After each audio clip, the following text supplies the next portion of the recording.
good? Yep, go for it. 1 month later. Yeah. 1 Okay. month later.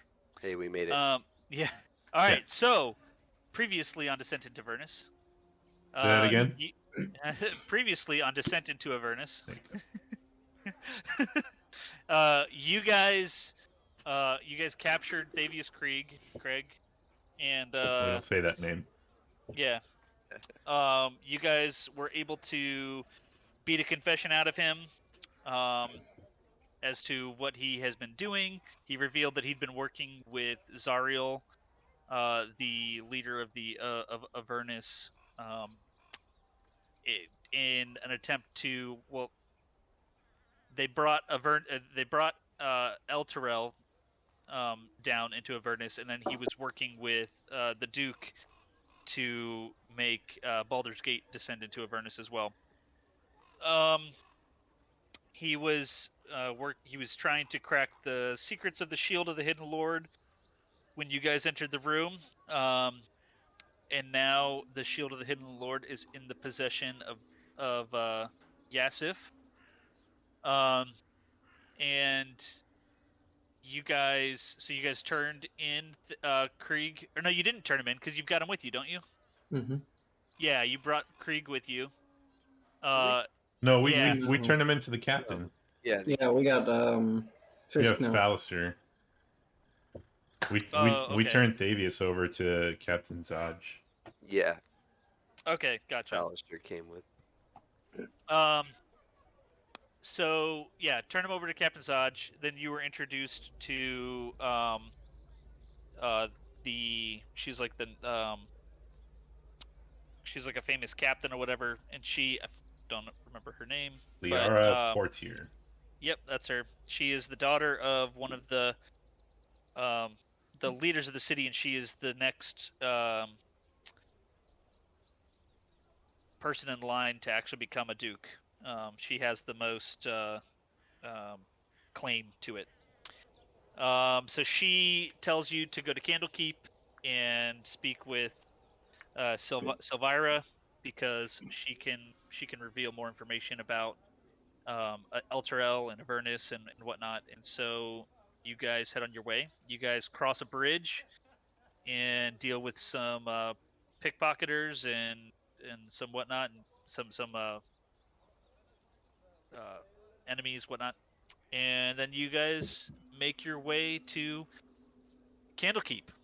And as upon arriving at Candlekeep, you guys were presented with a riddle of a book, or something was needed. You guys figured out that it was a book that was not already in their archives, and you presented them with I think it was It was the black covered tome labeled Apocalypto. Yep, that one. And that was enough to grant you guys entry into the city. And that is where we are. You guys have entered the city. Yeah, we have. Taking notes because I'm not. God. Yeah, Brian's good at taking notes. I have the book, so I don't necessarily have to take a ton of notes, but I have taken on that mantle.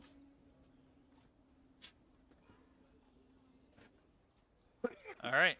All right, Pallister. Why don't you take us to Silvira? All right. So do you guys want to go straight to Silvira, or would you prefer to look around? What's around? Well, there is there's not much around here. I mean, just your standard, shops and whatnot. But I didn't know. I mean, if you've never been to Candlekeep, I didn't know if you wanted to look around. But we can go straight to Silvira if you wish. Yeah. Well, what do you guys want to do? I say let's get the job done first and then shop. All right. As you wish. All right. So he's going to take you up the winding spiral staircase of the Candlekeep, up to Silvira's room. Second,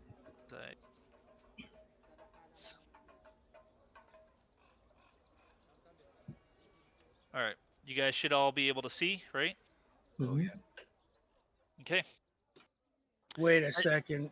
Hey. Are we going to be doing Oh. some sort of video Video game thing again? That's exactly what I was thinking. It's like, Yeah. man, that's such real familiar. Yeah. Believe it or not, finding a circular room was really hard for me to find. Oh wow. So, all right. As you enter Silvira's area, you notice the walls of this circular tower chamber are punctuated by arched windows that are currently shuttered. Bookcases filled with eldritch volumes stand between the windows, while tables are crowded with specimen jars, alchemical equipment, and other clutter. Engraved into the floor of the chamber is a large nine-pointed star. A middle-aged tiefling, dressed in wizardly robes, stands by one of the windows, caught in a fugue of intense contemplation. Perched on the corner of the table nearby is a spindly little demon with warty green skin, buggy eyes, thin black horns, and a whip-like tail. I can't tell you how pleased I am to see you, says the tiefling. What have you brought me? Was she asking us or the little demon thing? She's talking to you guys. We got your book.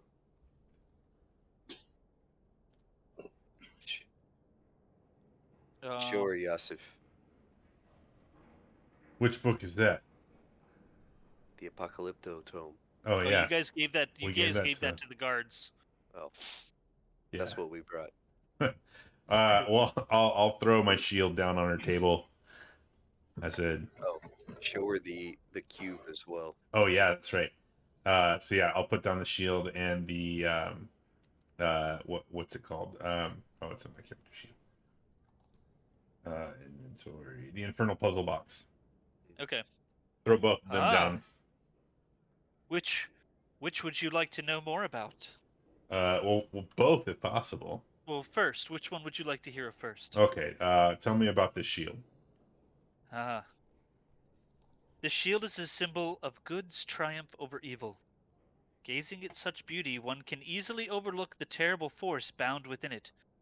Gargoth is, I believe, its name, though it calls itself the Hidden Lord. It was a pit fiend sent by Asmodeus to corrupt mortals on the material plane, and there it amassed such a following as to rival that of gods. In that way, Gargoth became a sort of demigod, and having worshippers increased its power exponentially. My, how the mighty have fallen. This shield has the power to corrupt everything around it. The Hune family of Baldur's Gate has kept it for years now. Doubtless they'll want it back, but the shield should not be taken to any place where thousands of mortals reside. It needs to be locked away in an extra-dimensional space, away from corruptible souls. Okay. So this pit fiend, it's a pit fiend in here. Yes. I look at the shield and kind of knock on it. What do you want? Nothing. You know, you can stay in there. It's fine.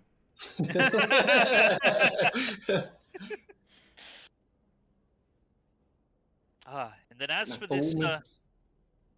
this box that you have placed before me, I've been suspicious of the High Overseer of El Terrell for a long time, but no one wanted to hear my concerns, because Thavius Krieg was widely regarded as a hero who saved his city from an undead scourge, giving rise to the holy nation of Elturgar.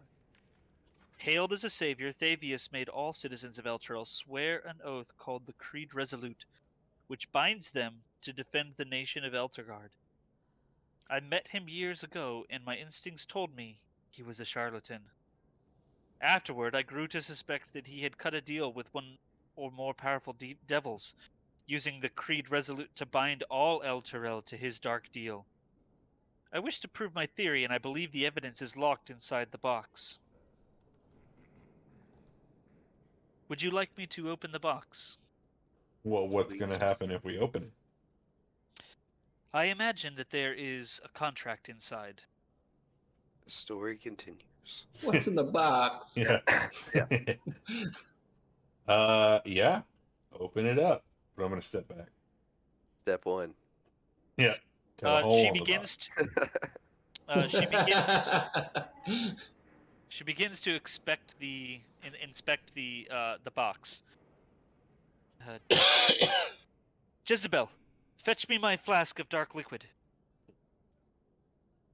The It would be little Jezebel. the little imp that is on her desk, or fiend or whatever it is, goes and fetches a vial of dark liquid, and then brings it back to her. And then she Well- begins to pour a small amount into the maze-like troughs on the box's surface. As she does that, she then tips the box so that the liquid flows in different directions, making a maze-like pattern, until the box's horn inlays pop loose and it breaks apart. Inside the box is a stack of 9 chain link plates, each 3 inches on a side, cast of dark iron and stamped with infernal runes.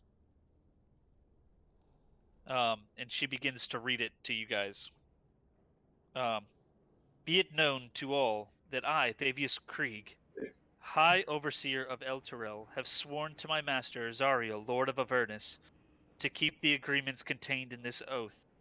I hereby submit to Zariel in all matters and for all time. I will place her above all creatures, living and dead. I will obey her all my days and beyond with fear and servility. I recognize the dispensation of the device called the Solar Insidiator, hereafter called the Companion. In my capacity as High Overseer of El Turel and its vassal territories, I acknowledge that all lands falling under the light of the Companion are forfeit to Zariel. All persons bound by oath to defend El Turel are also considered forfeit.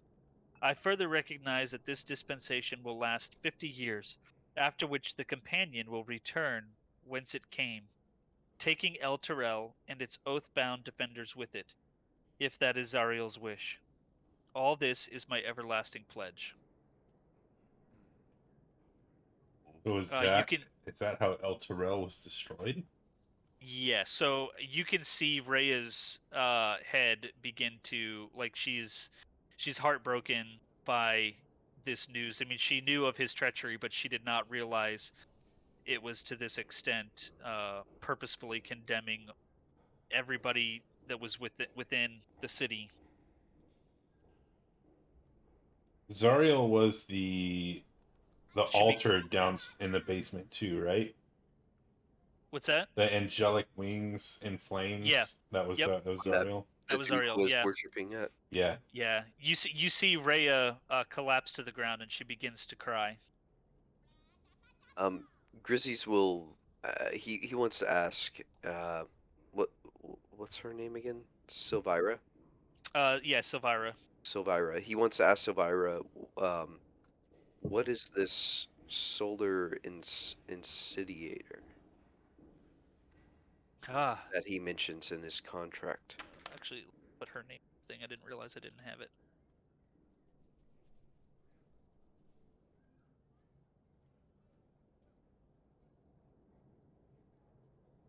All right, you guys should be able to see her name now, right? Yep. Mhm. Okay.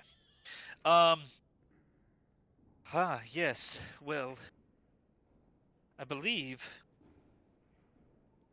that what they are talking about, the companion, it is what was known in Eltergard as another sun that shone over the city to protect it. But obviously, it had other intentions. But uh, it was a type of device that was suspended over the city that shone a very bright light, and was a bright light to everybody, was a source of inspiration. I guess little did we all know that it was actually going to be their demise. Interesting. So it was so you guys could picture it. Picture it like, um, it's like a circle, like a moon or a sun or whatever. Obviously, much smaller, but it was like it was like in the middle of the city that shone a light over the city to It's the reason why they called it their holy city, was because it shone light over the city and whatnot. They were Now, ta- what is this about 50 years? You know how Yes. long it took to work, or what are we talking here? So, if I am to suspect and read this correctly, it looks like he made this deal with Zariel 50 years ago, when he originally won the battle that made him the leader of the town, of the city. I imagine that he made this deal with Zariel. Zariel allowed him to win the battle, but it was only a temporary win, for Zariel would come back and claim the city. So now, was our city a rush job, or did we have 50 years as well?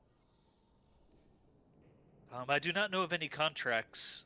I mean, I don't know if there were any other puzzle boxes or contracts or whatnot made with the Duke and Zariel, but this is the only contract in this box.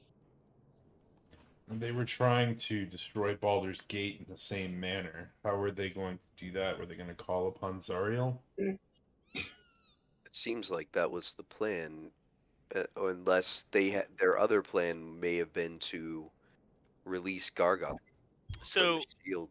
you guys would, so I'll make this easier. You guys would know from all that you've done that really, so their plan was slightly different than it was with El Terrell. The plan um in Baldur's Gate was to use the shield to defile the city and bring so much corruption that it would eventually fall into Avernus on its own. Plates.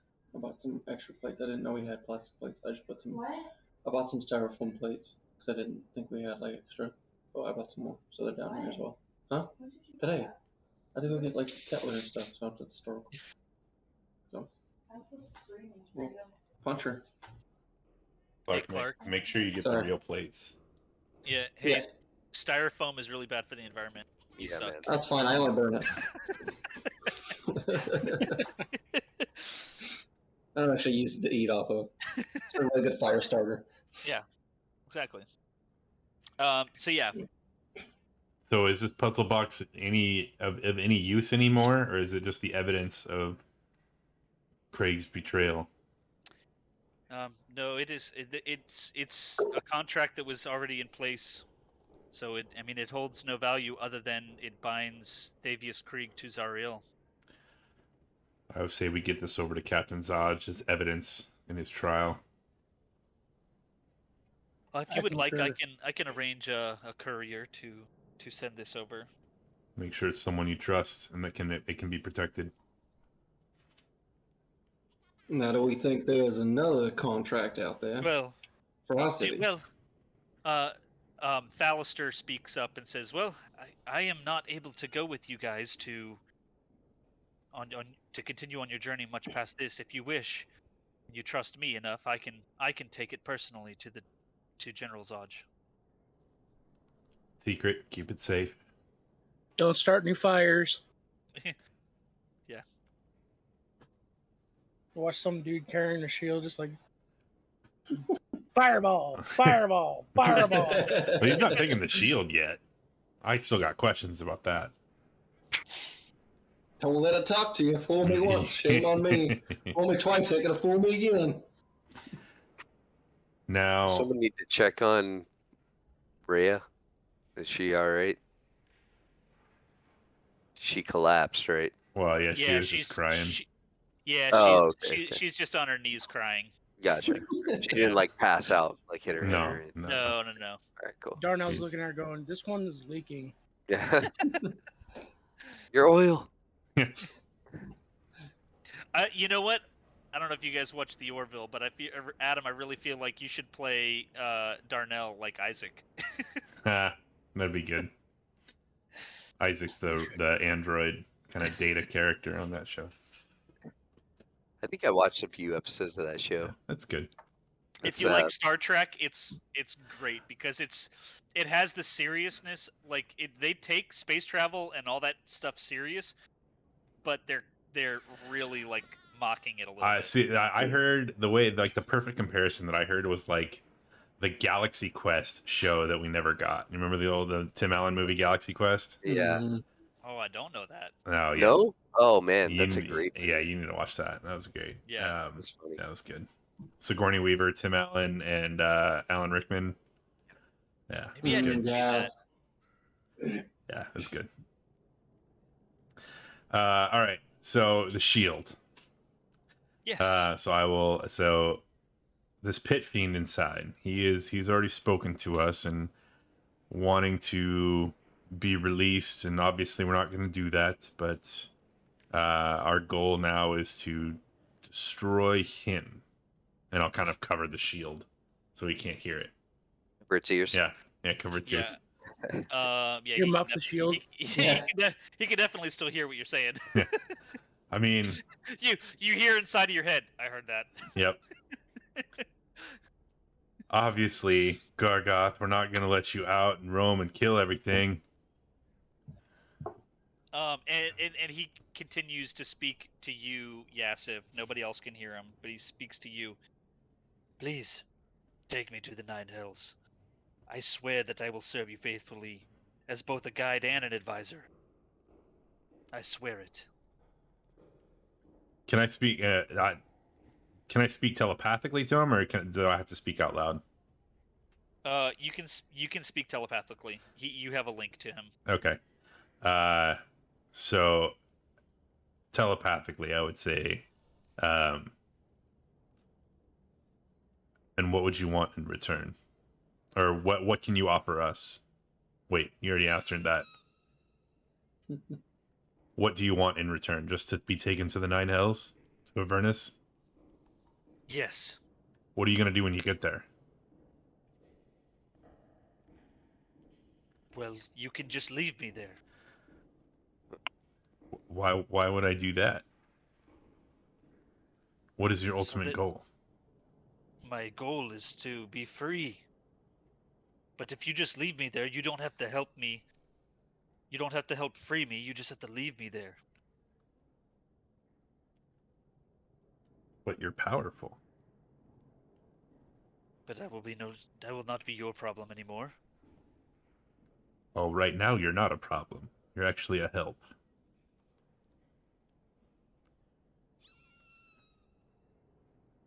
I like to think that the entire time this is happening, Sylvira's just staring at you Yeah. like, Yeah. okay. Yeah.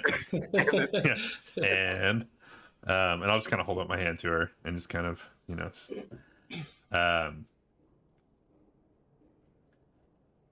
all right. I will always try to escape. Okay. Well, if you can keep yourself contained up here, maybe when we get down there, we'll talk again. Kind of negotiate like I do with my toddler.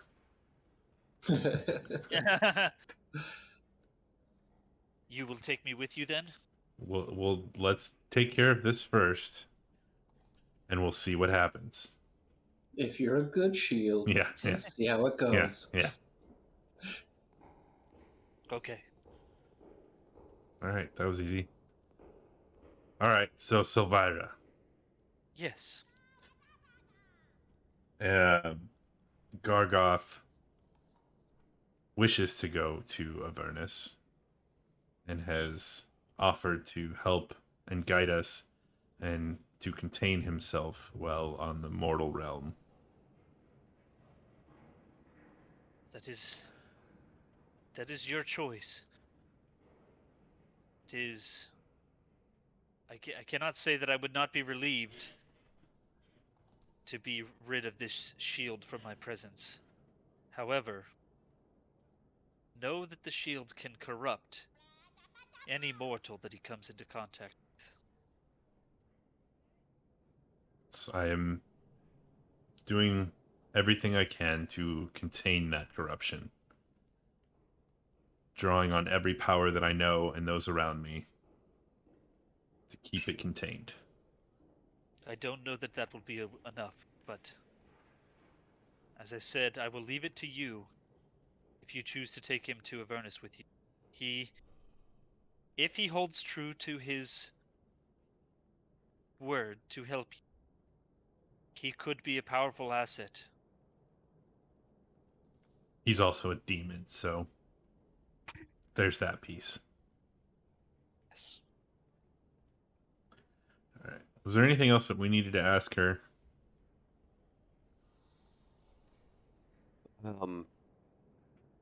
Why would we want to go to Avernus? Other than to see about retrieving, people who may be there from El Terrell. So as you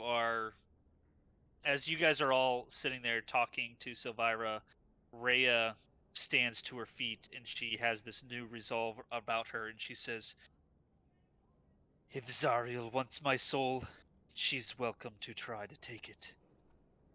I am heading to Avernus to rescue my people and save my city." Oh yeah, that's right. We're supposed to save El Terrell.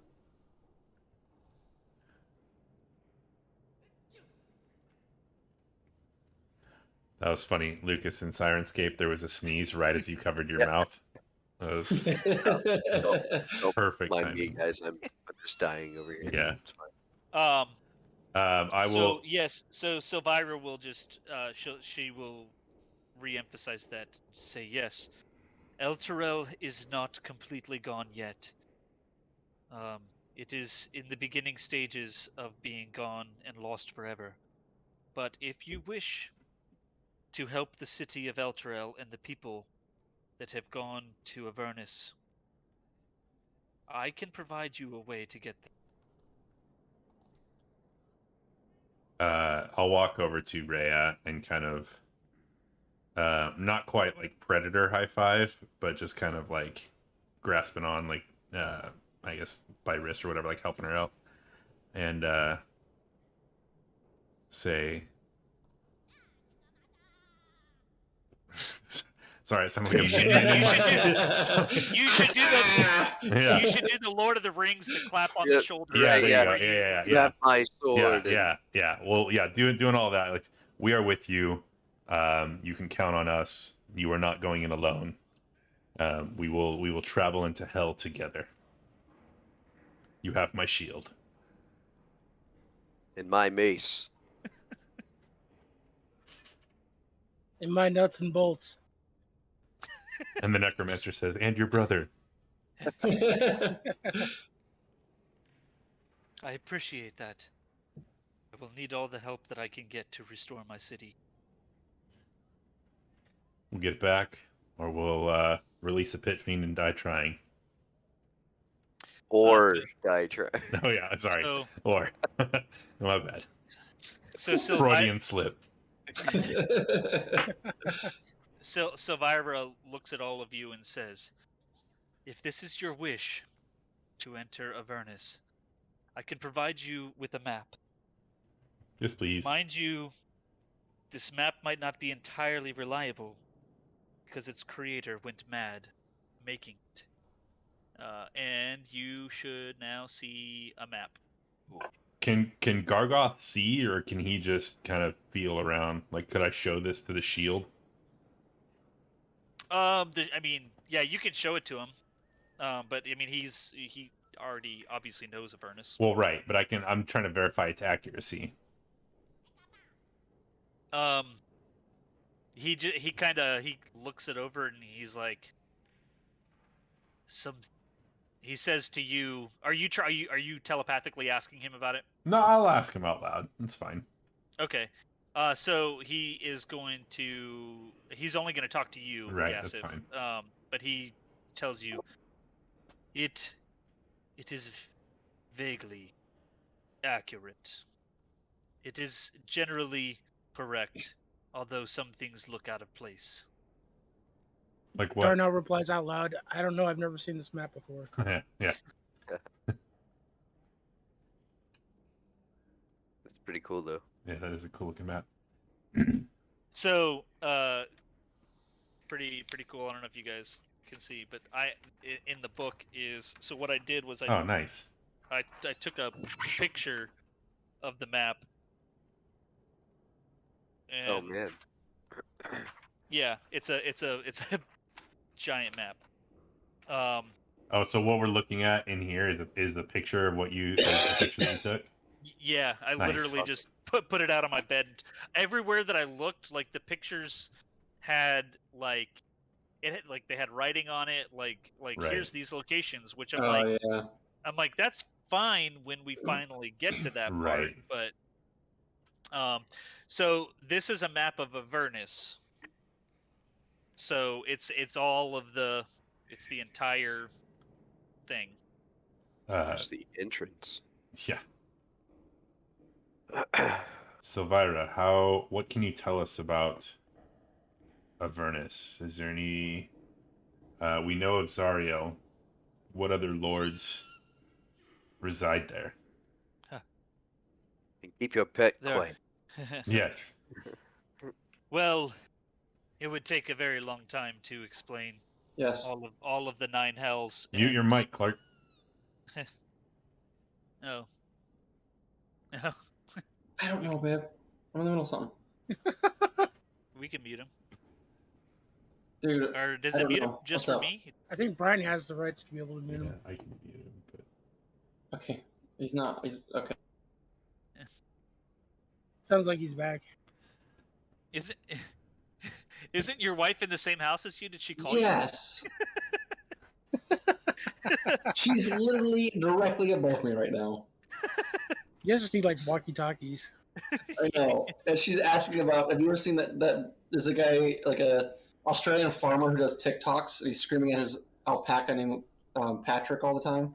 no. Oh yeah, I have seen that. Yeah. She's asking me about that video. I'm like, really? Like, you could have just texted me this. It's important. You gotta I know, which TikToks will Super important TikTok. If she does that again, you'll be like, over. Yeah. Yeah, seriously. though.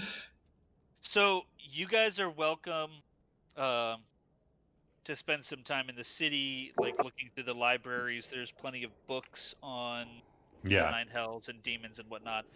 But other than that, like she doesn't have like a whole bunch of like she's more of like a historian kind of, like she is good with artifacts and Okay. like reading runes and whatnot. Then yeah, I say we head to the library, do some research, try to, find out as much as we can about the place. And then anything that we read, I want to, confirm its validity with Gargoth. Yeah. Okay, so with enough time. Are we just wandering around the city right now? I mean, yeah, I think so. Okay, so hold on before you Yeah. guys start wandering around the city. So one more piece of information she's going to give you. So so when feel free to walk about the city and do what you wish, learn what you can. Whenever you are ready to travel, I have some griffins that will take you to a friend of mine. A wizard named Traxagor lives in a tower 20 miles from here. I've loaned him a spellbook or two, so he owes me a favor. I can have you delivered safely to his tower, and he can use a planeship spell to take you straight to Elturel. Even more importantly, Traxagor is looking after an old friend of mine, someone with a history of battling devils in the 9 hells. I think you'll enjoy her company very much. Her name is Lulu. Is it a fucking cat? Not griffins? So yeah, you guys. So she has, they're like outside of her little room. She has like a landing pad where there's some griffins that will take you to Traxagor. So she's Well, we couldn't afford alliance. Pegasus. Yeah. Yeah. Like taking Lyft instead of an Uber. Right.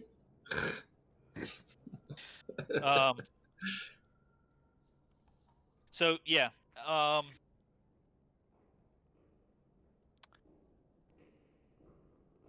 Darnell asked Silvira, is there any place in this town where I can find tattoos or a belt of giant strength? I don't know about all that. We've got books. Books are no use to me. I'm trying to find. So it says chapter 2. Where in? But hold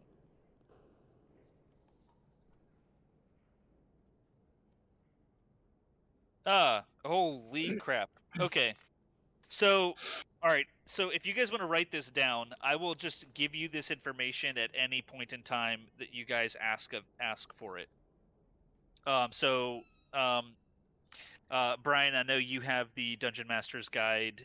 Anybody else, if you guys have access to the Dungeon Master's Guide, you guys have access to the knowledge on the Nine Hells. There's a nine Hells section. If you have the physical book, it's page 64.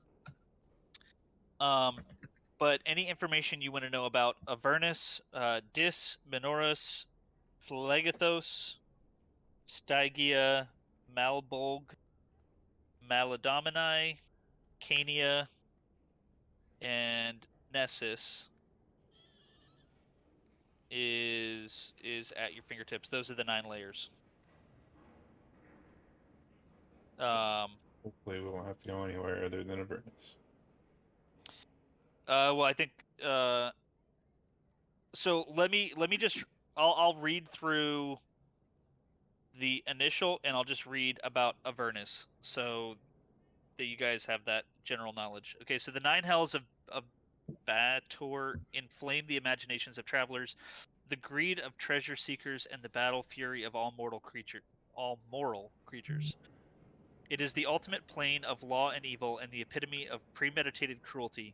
The devils of the 9 hells are bound to obey the laws of their superiors, but they rebel within their individual castes.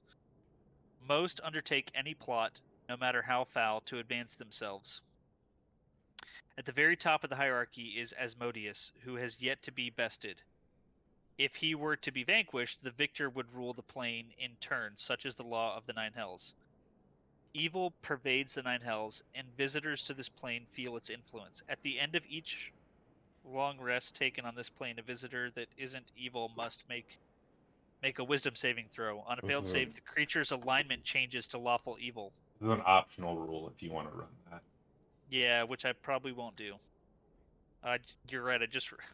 I was just reading through, but that's optional rule. We're not going to do that as a general rule of thumb. We're not going to do that. Okay. The 9 hells has 9 layers. The first 8 are each ruled by archdevils that answer to Asmodeus. The Archduke of Nessus, the 9th layer. To reach the deepest layer of the 9 hells, one must descend through all 8 of the layers above it in order. The most expeditious means of doing so is the river Styx, which plunges even deeper as it flows from one layer to the next. Only the most courageous adventurers can withstand the torment and horror of that journey. Avernus. No planar portals connect directly to the lower levels of the 9 hells by Asmodeus' order. As such, the first layer of Avernus is the arrival point. Okay, Avernus is... Avernus okay, is so the first layer. Yeah. Avernus is a rocky wasteland with rivers of blood and clouds of biting flies. Fiery comets occasionally fall from the darkened sky and leave fuming impact craters behind. Empty battlefields are littered with weapons and bones, showing where the legions of the 9 hells met enemies on their native soil and prevailed. The Archduchess Zariel rules Avernus, supplanting her rival Bel, who has fallen out of Asmodeus' favor and is forced to serve as Zariel's advisor. Tiamat, the queen of evil dragons, is a prisoner on this layer, ruling her own domain but confined to the 9 hells by Asmodeus in accordance with some ancient contract, terms of which are known only to Tiamat and the lords of the 9. Zariel's seat of power is a soaring basalt citadel festooned with the partially incinerated corpses of guests who failed to earn the Archduchess' favor. Zariel appears as an angel whose once beautiful skin and wings have been ruined by fire. Her eyes burn with a furious white light that can cause creatures looking upon her to burst into flame. I won't go any further than that because there's a lot. Yeah, well, and that's the end of the Avernus section. Yeah, but I mean, it literally says that if you guys choose to stick around, you guys have at your at your fingertips the lore of all 9 layers. Yeah, I put a link to the section Yeah. that I'm getting to be on in the chat, so you guys can read that. You can also research devils to learn everything that's said about them in the devil's entry of the monster manual. I don't know if you can link Jeez, that really? too. Okay. Yeah, Yeah. specifically devils though. Okay. I'll find it.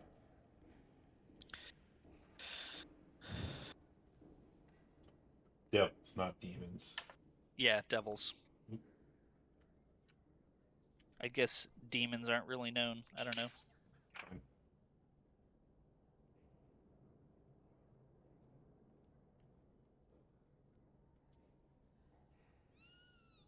Oh, it's got the whole hierarchy in there. Okay. That's fun. Why? Does it say? Well, it's probably different. Oh, did you link it, I did. or are you going? Oh, hold on.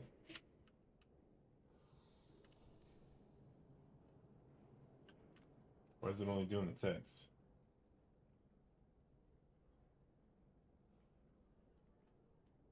There we go. Oh, okay. Oh, weird. Whatever you previously linked went to Dark Mantle? Huh. Oh, Devils. Okay, yeah, no, it does take us to Devils. Okay. Yeah, so you guys can read up on Devils, and if you want to read up on the 9 layers of hell, of Avernus, or whatever, you can do that. Bees, imps, and spine devils. Pit fiends are like up near the top then. Pit fiends are more. Raider devil. Yeah, I'm trying to see. It's like just below where the Duke or Judges Archduke. Now we shouldn't look at the stat blocks, right? We should just look at the stuff before the stat blocks. Yeah, don't look at the stat blocks.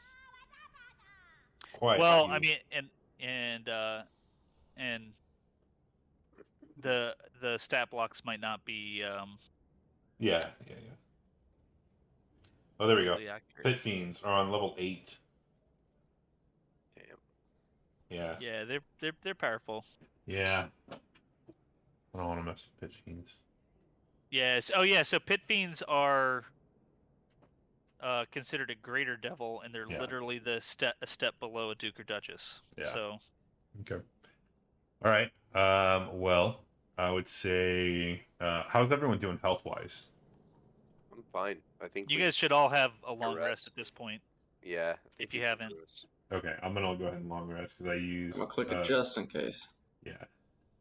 If by health you mean strength, I need more. It's true. We all need more. You're just handing that out, right? I mean, if I can find a tattoo artist, sure. If there are shops here, we should check them out. Maybe. Yep. Let's go ahead. What's our bank like? We have a total of. Where is it? Wait, where's the thing that says? Oh, we don't have a ton. We have probably close to 4,000 gold total. I wonder if that sorcerer can sell us anything. The what? Didn't she say that she could fly us to see a sorcerer? Oh yeah. There's a Yeah, he's gonna be he's the one that's going to take you to. He's just he's a wizard, but he's just gonna take you to El Terrell. He's gonna plane shift us there, right? Yeah. Okay. Yeah, I mean, if you guys want to take a look around the city for a little bit, and then maybe we can tell her that, if we're ready to go.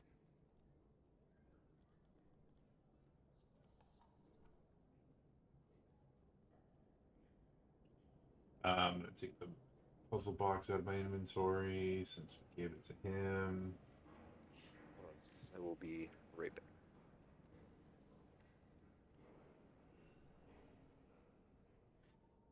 Yeah, is there anything that anyone's looking for to purchase?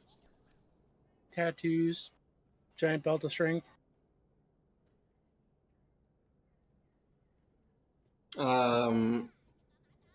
Just out of character, Kit wants to have a conversation with the team. Okay. All right. We'll wait till Grizzlies gets back. Right. Is there I'll look at Silvira. Is there anywhere that can that would fulfill the needs Darnell has? Any magical tattoo artists around? Sexual needs. He's a robot. He doesn't do any of that. Yeah, I mean, there's some standard shops that will have, some, maybe some potions of healing, but no like special. If he's looking for like, special types of runes that would give him magical abilities or whatnot, nothing like that. This is a city of learning. We primarily focus on books. They're not monks, are they?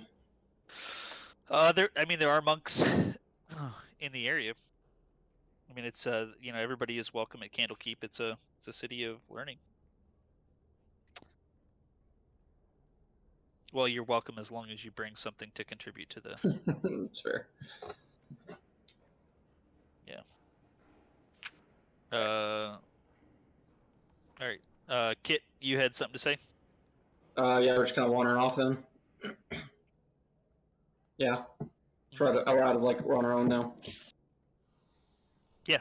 Okay. So yeah. That's what we're just not hanging out in everybody's presence right now. Yeah. So I don't really have. If you want, I can bring you back to the Candlekeep map, but I don't really have a map of. That's fine. I just want to make sure we're not we're gonna have a candid conversation. We don't have to hide what we're saying. That's all. Yeah. So you guys, I'll just take you out to the city map where you guys are. Yeah. So Chris, just a heads up. What the tattoo I'm actually looking for is called Eldritch Claw tattoo. Let me look it up. Sounds very specific. Yeah.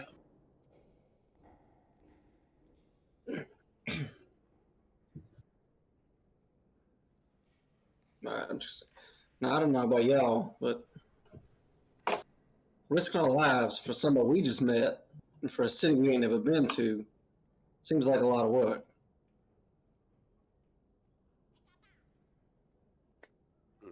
Well, if that city falls, who knows what's next? Baldur's Gate could be. These guys, Thavius already tried once. What's to stop someone else to pick him up from picking up where he left off? Now we head into this Avernus. Are we stopping this companion, whatever the hell they call it? It sounded like the companion was just a tool that Zariel used to destroy the city. We may need to just go after Zariel herself. That's not like just going down to the market and picking up some milk. That's gonna be a tall order. As long as I get to bury my axe in something, I'm okay with whatever order we have. There will be tons of that. As long as I come back with some gold in my pocket. Well, let's hope you come back then. So my friend.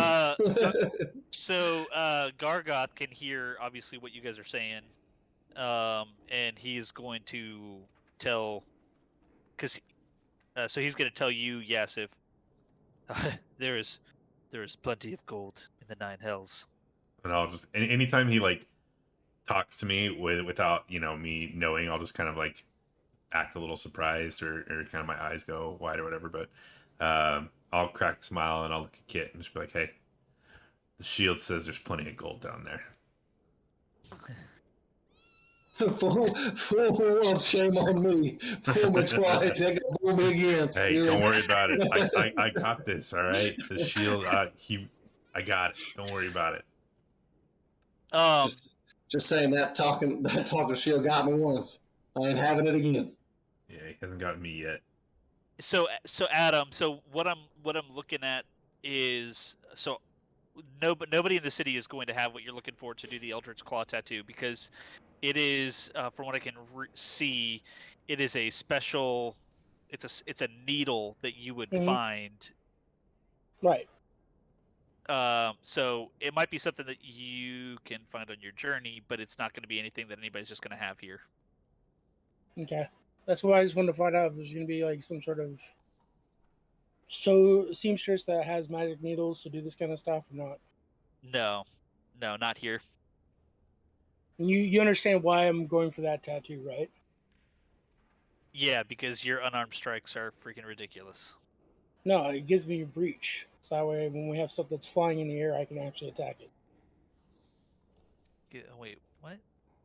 He can. The Eldritch Maul Yeah.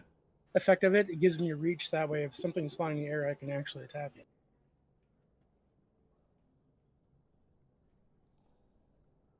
I didn't read. I don't know if I read that. Eldritch, you can empower the tattoo for 1 minute for the duration to the melee attack. I'll be right back.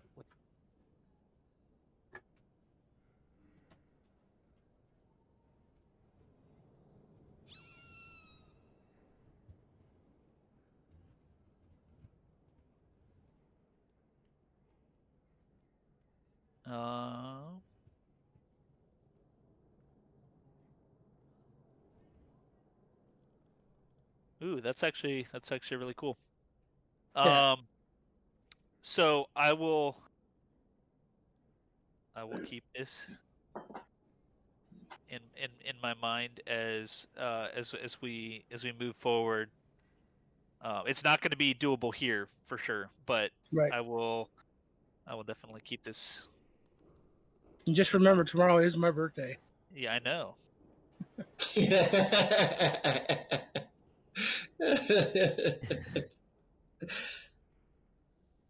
How where But are you? also, don't forget that tomorrow is also his birthday. Yeah.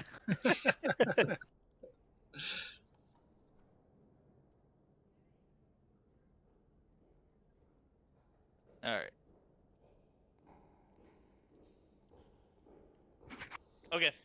All right. So what are you guys doing? I think we're gonna go see the Wonderful Wizard of Oz, right? Okay. Do we need anything first? Like, is there potions or Sounds like all they have here is books. scrolls? I don't know. He said there was a shop. Maybe I misheard. I mean, if you guys, yeah, there'll be a general shop that might have some, like, lower potions, like healing and whatnot. If you guys are looking to get on, purchase some more healing, but Nah, I think we're good. I mean, I've Yeah, got I two think. potions. Yeah, and I think we got like greater ones and all that stuff too, so we should. yeah. Okay. Yeah, I'm cool, man. Let's go on a griffin ride. Yay! All right. Ride the Griffins. So Kids Never gotta sit on this ending griffin and just be like, this is story. kind of like, this is kind of extra, but let's do it. okay, so all right. We're gonna use imagination. Nuh-uh. In The D&D. imagination copter. I know, right? All right.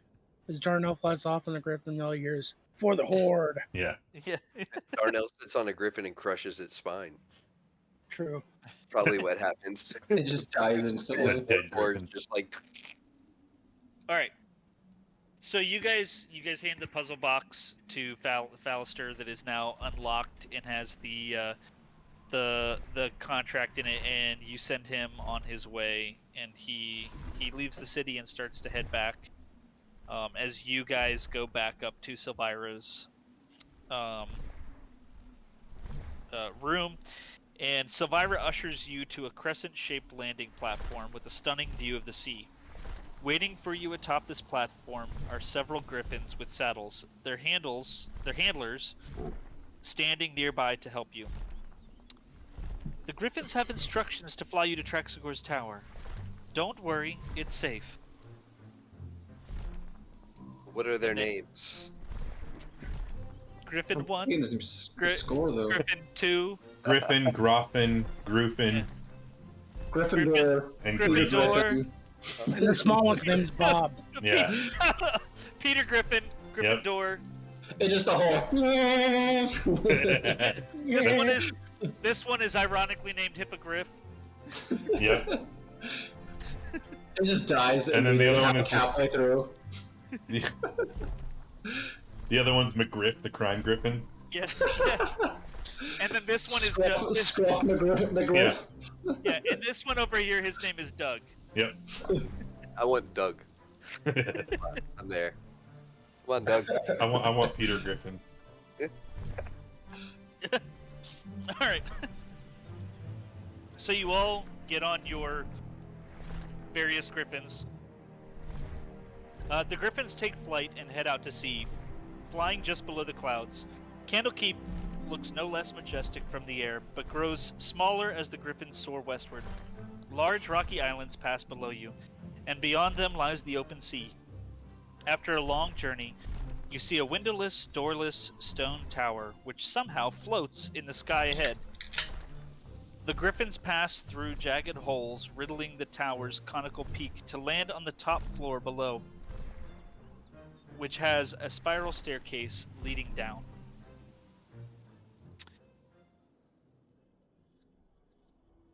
So, as you land, get off the griffins, and you start to descend the stairs in Traxagor's tower. One level down, you see a cluttered chamber illuminated by various objects, upon which continual flame spells have been cast. Scurrying around the room is an otter dressed in a tiny red cassock. What? The otter mumbles to itself in common, mentioning something about a tuning fork. Suddenly it takes notice of you and stands up. Lulu! Wake up! Our guests have arrived! At the sound of her name, a small elephant with golden fur appears from under a pile of blankets near a table strewn with alchemical equipment. The elephant takes to the air on feathery wings and lets out a pleasing trumpet sound. What's that sound like?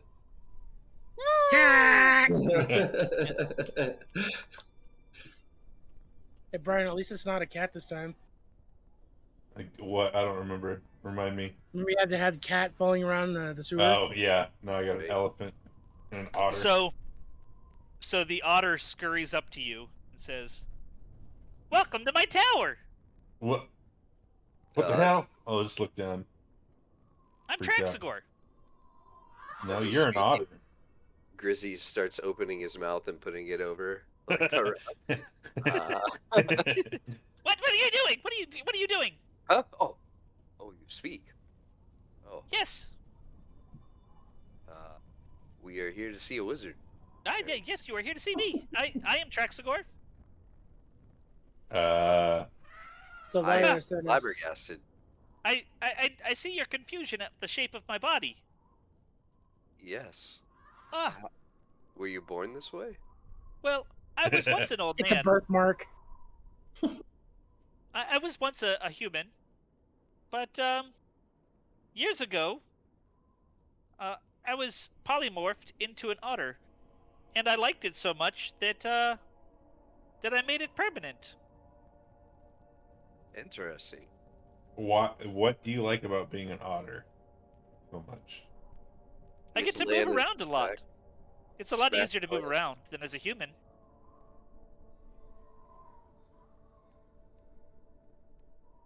Darnell pulls out a can of sardines and starts popping it open. See if he gets a reaction. Yes, he starts sniffing in the air. Ooh, Oh, are those for me? And then Grizzy turns and opens his mouth. yeah.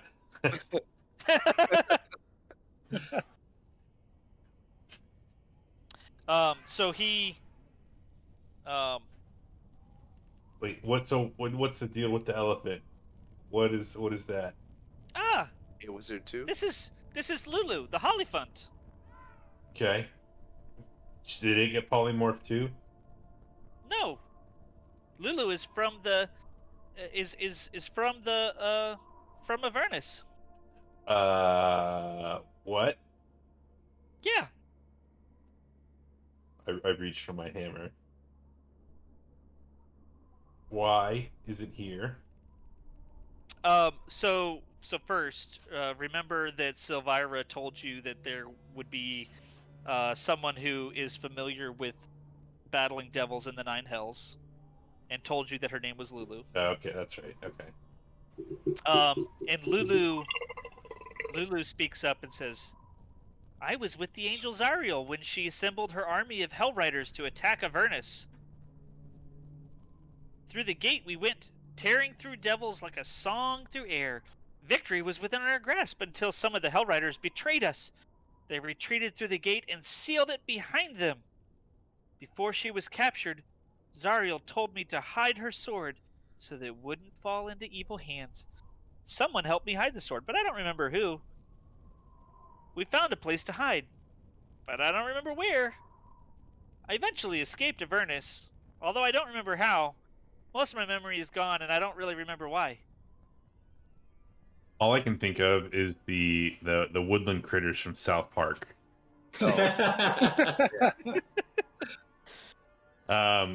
Wait, okay. So Zariel, you know Zariel, Yes, and Zari and I are best friends. really, okay. Yeah. So you don't know what happened then? What do you mean? Ken's gonna look around like, you tell her. Yeah. I'll just kind of motion over. You started it. Go ahead. Well, you know how like good people or something, or like good. Yeah, Sounds not like it anymore. I don't know what you mean. Zariel's my best friend. Well, we'll cross that bridge when we get to it. Now, Okay. We might be jumping off a bridge. Yeah. Silvira gave us the map, right? Yeah. Okay. Put the map on the table. Okay, this sword. Anything on this map look like it might be where you have laid it? Huh. Well, none of this looks familiar to me. You're not much help. She's a fake. Like I said, I don't remember much. Well, it's kind of hard to spend gold when you're dead, or trusting somebody who's been somewhere they can't remember. What can you tell us about? I mean, do you remember anything? My name's Lulu. Yeah. All I can think of is freaking Olaf 5 and second Frozen. Tom. Yeah. Hi, I'm Tom. Yeah, we met. I remember that I hid her sword. That's it? Big summer blow up. I don't remember where I hid it. Yeah. Do you remember who helped you? I don't. Do you know No. why you lost your memory?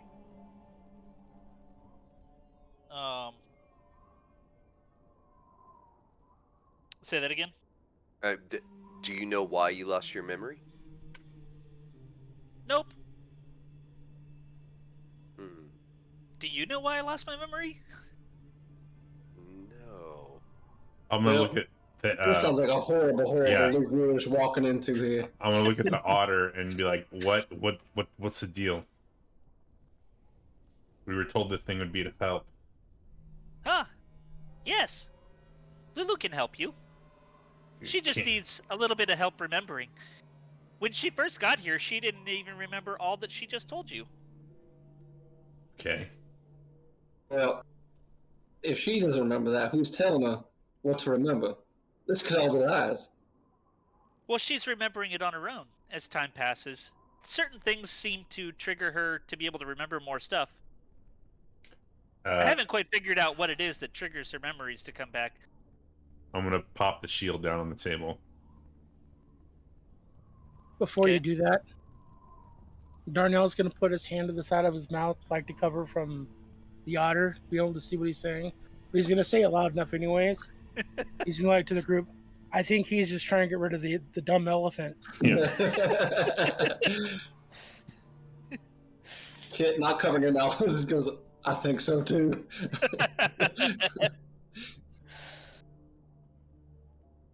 Go ahead, throw that shield down. Yep. Plop it on the table or whatever. Does this jog your memory? I don't know what that is. It's a dinner plate. Are you saying that to Lulu or to Traxagor? Lulu. Okay, yeah. No, Lulu doesn't know what the What shield about is. what about you, Otter? Ah, yes. The shield of the Hidden Lord. I That know of it. is. Okay. Well, and I've been in contact with Silvira too, so I know as much as she told you. Okay, that's fine. What can we do to jog the stupid elephant's memory? Hey Lulu, what did the sword you took look like? It was Ariel's sword. I should have known better. You should have. You should have. Sometimes when people slip and hit their heads, it causes them to lose their memory, and the only way to get it back is for them to be hit in the head again. Shock therapy, maybe. Mm-hmm. Does anyone have like a greater Do I restoration? have, I was going to say, do I have shocking grasp Yeah. in my spells right now? What were you asking, Brian? Does anyone have any spells like greater restoration or anything? Are we too low for greater? I don't think I have greater. I have Right. lesser, but that's Yeah. more of I have a an condition. axe. Yeah.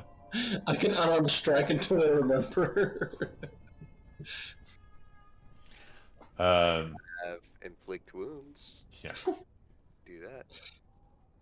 So Traxagor will, like, he sees you guys puzzling it out, and he says, "I haven't quite figured out what causes Lulu's memory to come back, but I do know that the longer that she has spent time with me, and that the closer that we have become, her memories come back to her a little bit quicker."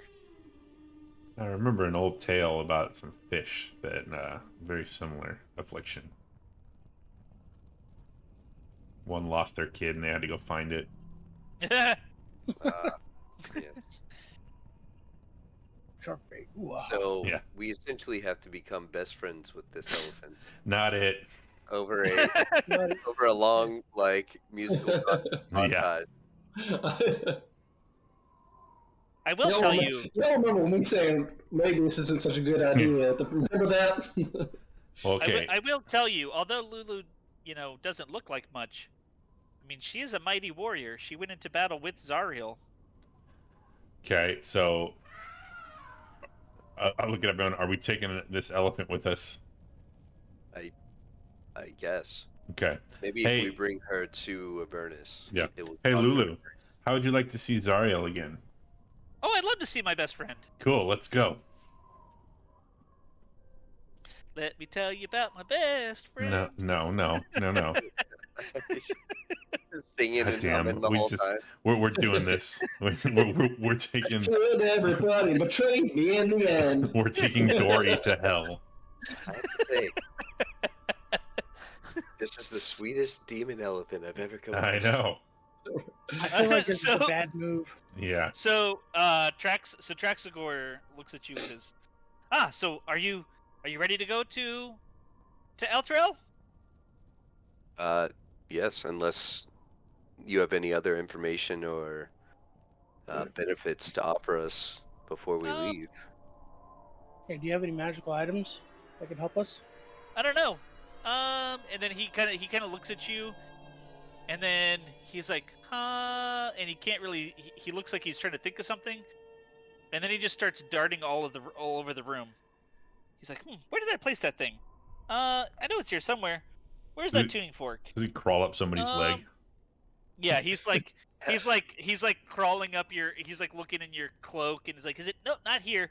He's like, he's clearly scouring the room trying to find his something called a tuning fork.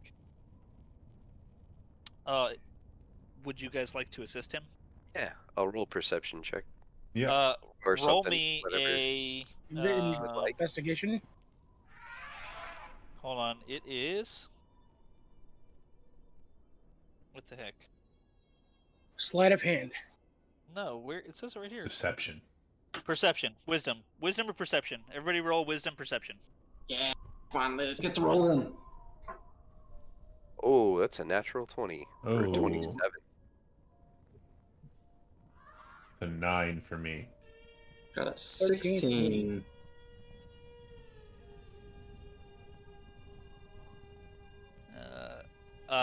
Clark, you got a 16? Mm-hmm. Okay, so Grizzies. You obviously find the tuning fork. Where is it? There. It's It's like in his hand the whole time. like he's got a little belt on. Yep. Like the otter has a little belt on, and you kind of see it like just kind of sticking out of his belt, and you're like, oh, it's right there. But Yasif, What? you find as you are looking around. Give me a second.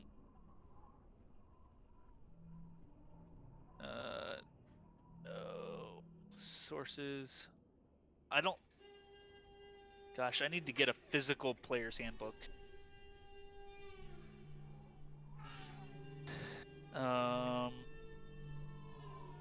Where are you? Okay. Oh my gosh. Uh-oh, we're gonna be copyrighted. Okay. Nope. It's public domain. Nope. I just wasn't ready for having to roll that high. Okay. That high.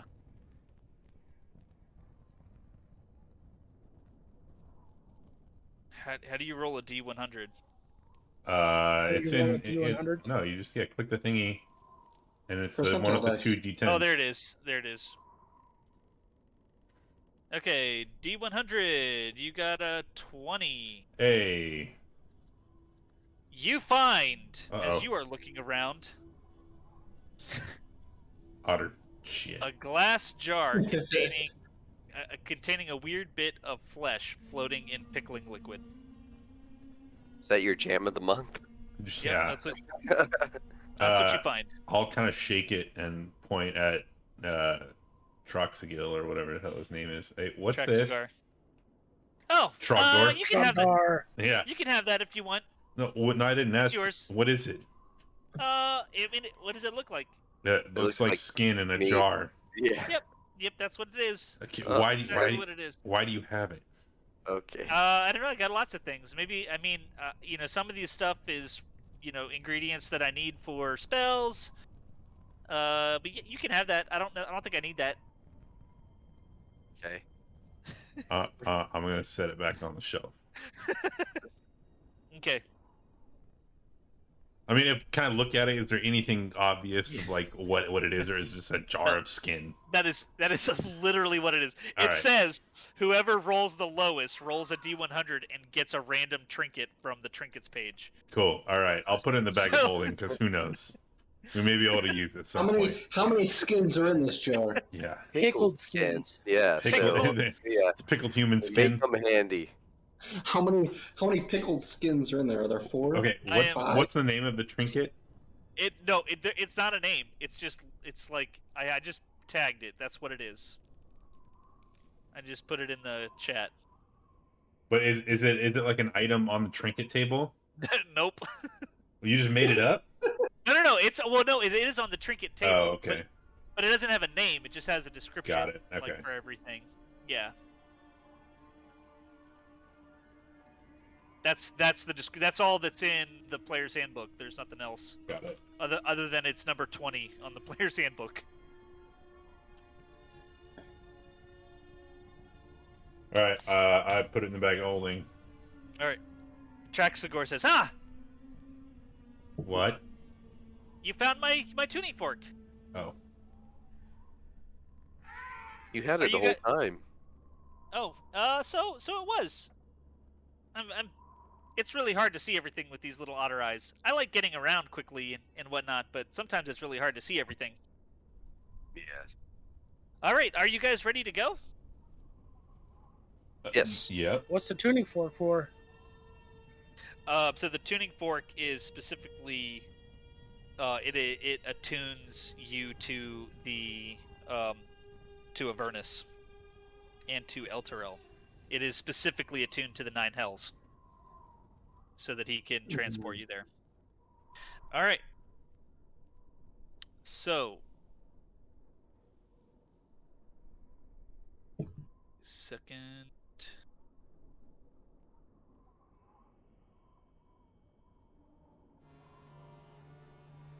Oh, is the plane shift happening? No, not yet. Not quite Okay. No, so I can hurl. yet. Yeah, I didn't hear the running up the hill song yet, so we must not be plunge shifting. Yeah. Okay. We hear So- 4 chimes. As you stand in a circle, Traxagor taps the tuning fork on the floor and casts his plane shift spell. And you are. Oh no. What happened? Sirenscape just crashed. Yeah, it Yep. did. Oh, jeez. Ah. Dang it. Oop, Right can we when I was close playing up? the plane shift thing. Yeah, they'd opened up a real portal to hell. There we go.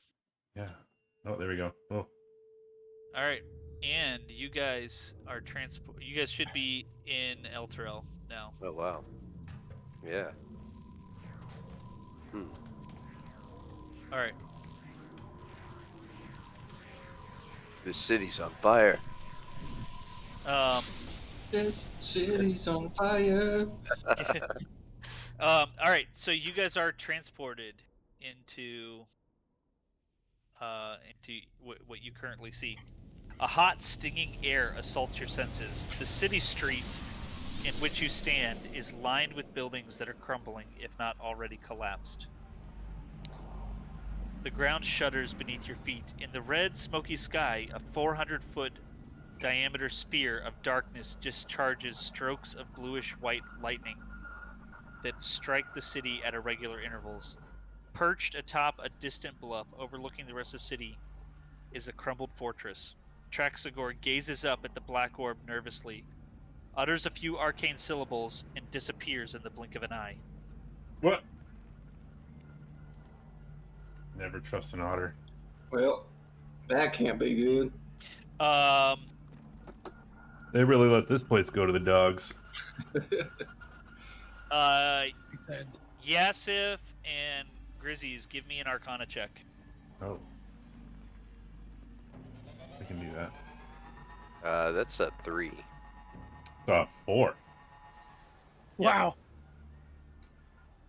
Yep. You guys don't know anything. You don't know Good. shit. What? Perfect. Yep. Can I inquire with Gargoth? He gone. What are you inquiring with him about? Oh, I don't know. I guess he wouldn't know anything about Elturel. Would Lulu know anything? Oh yeah, Lulu. Just So, jogging your memory at all? Maybe you can roll higher.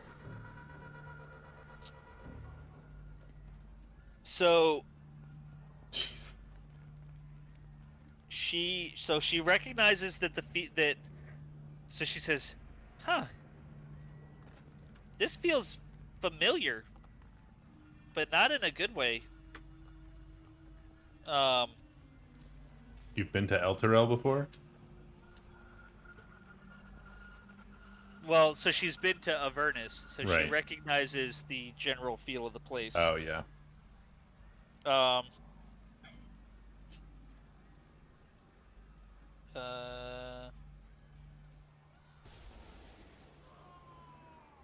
All right, so Explosion. she begins to so she's like some things that were not necessarily a clear picture for her before. She's now remembering. She starts to remember Zariel's fall, and the angel's earliest days as a denizen of the lower planes. So she now she vaguely recalls Zariel no longer being good. And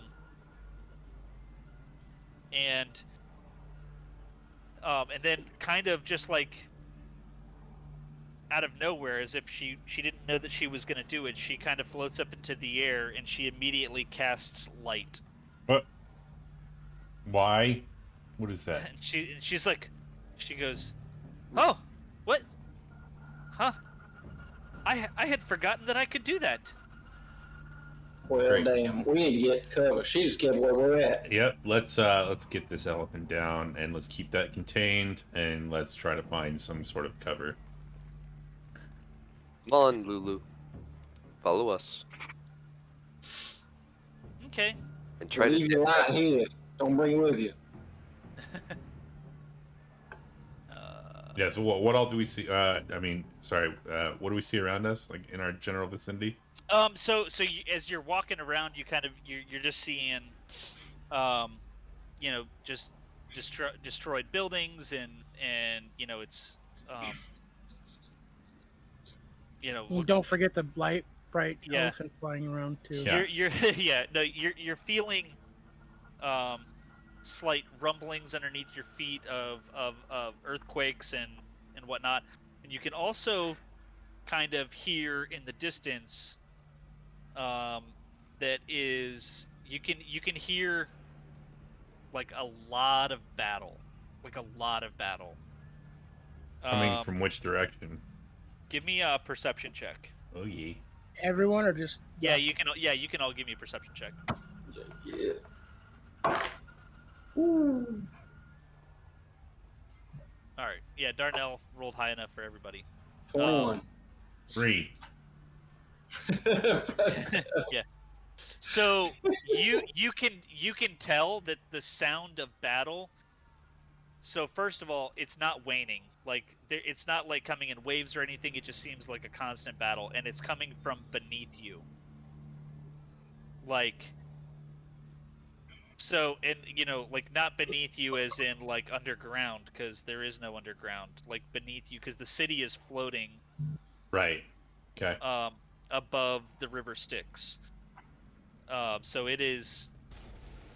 You can't see anything or whatever, but you can tell that there is obviously some type of battle going on. Am I aware that the city is floating?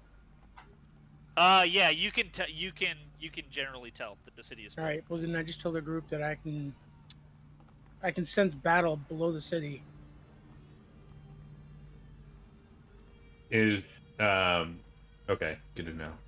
Is Gargoth giving any sort of like reaction to being into the Nine Hells, being in Avernus?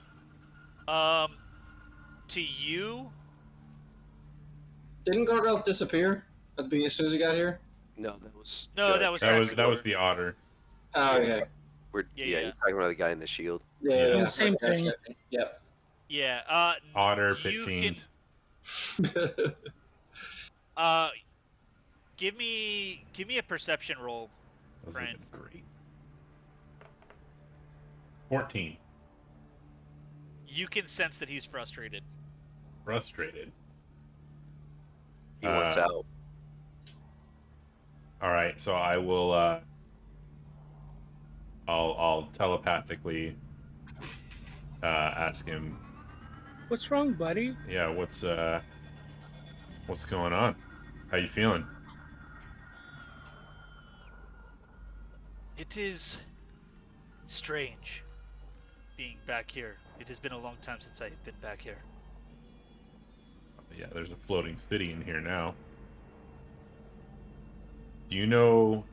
I'm sure you were listening to that elephant back there. Do you know who this Lulu is? Do you know anything about anything that she said so far?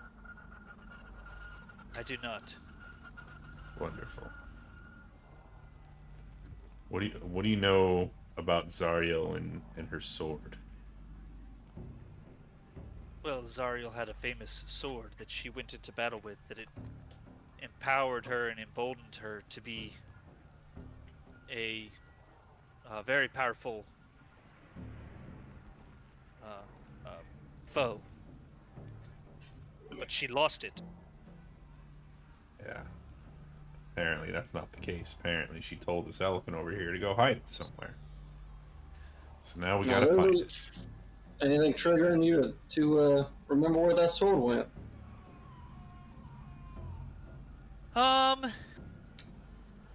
No. But I hate you guys this hear elephant. that? What, the screams and the pain and agony of everyone down below? No, it's coming from that from like over there. And she points over to the northeast. Jesus and Christ. you see 3 large bearded devils chasing after a woman.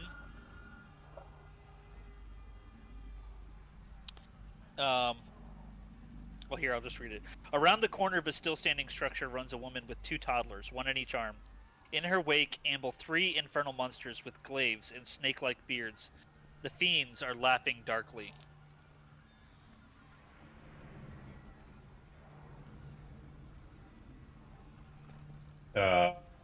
Okay. Yep, I'll step up and motion for the woman to run towards us. I'll yell at her if I need to. And draw Bilkiati and ready for battle. Same. All right, everybody roll. All right, let's do this. Everybody roll initiative. Initiative. Son of a bitch. Yes! This is already my favorite I place. love it. Yep, I want to stay here. All right, Kit, what you got? 21. I hate this place. Oh, I can roll. Nice. Yeah, you can roll Rhea's for gonna Rhea in roll there now. hers. Nice. Boom. Okay, Really hate this place. so why is oh yeah, you turn. Oh no, Darnell. Okay. All right, so What'd you roll? I rolled a 5. yeah. Oof. So, as you, Yasif, you motion for her to run towards you, and so she does, and she barely makes it to you, with the 3 bearded devils in tow. Yep. And we are going to start at the top of the order, and Kit, you are up. What are they at?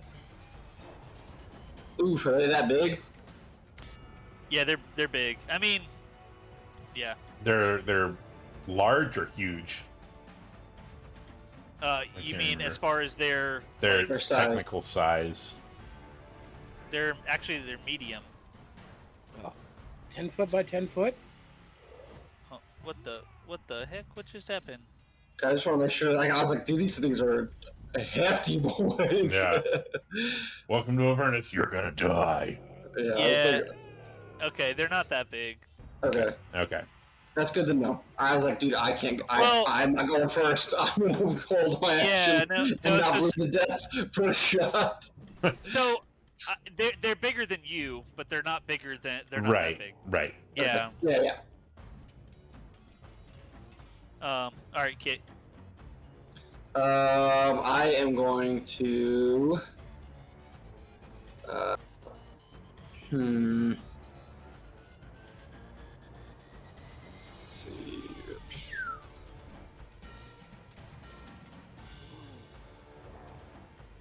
Go right here.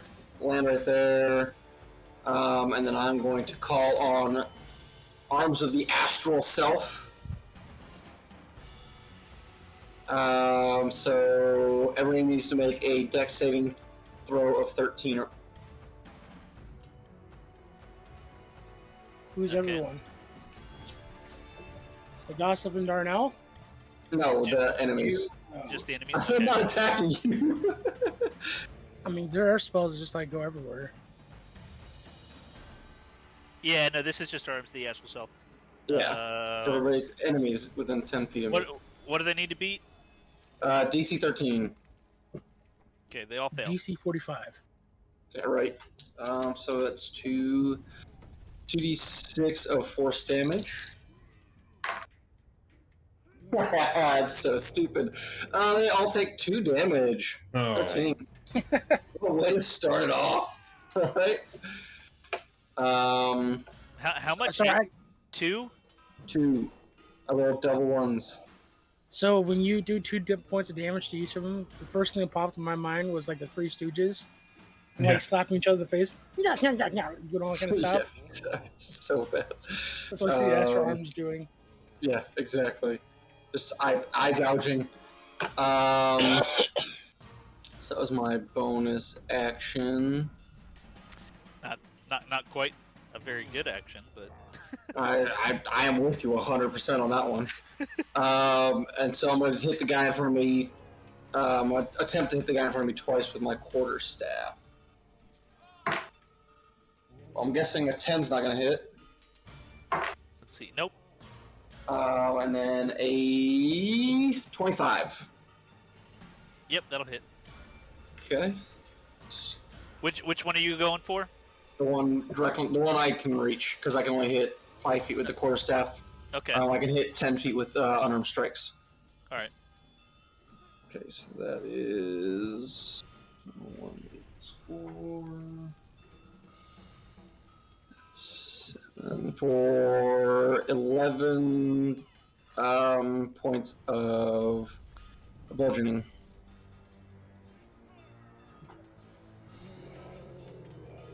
All right. Rhea is up, and this badass woman. All right. She is going to. So she's no longer going to take a back seat to this, and also she was not that far back. She wouldn't have been that far back when she was walking with you guys. I just didn't control her. So, all right. So she is going to step right next to Kit here, in between these two, and she is going to whisper something as she pulls out her two long swords, and her first long sword bursts into flames. Nice. And let's see what happens. Does a... Oh, crap. Oh, come on. I didn't see what it was. Okay, The so 15. she... Okay, 15. I had something up, and so I couldn't... It wasn't Oh, yeah. showing. Okay, so... Yeah, 15's gonna hit. So she is going to... Oh, how do I... You can use a bonus action.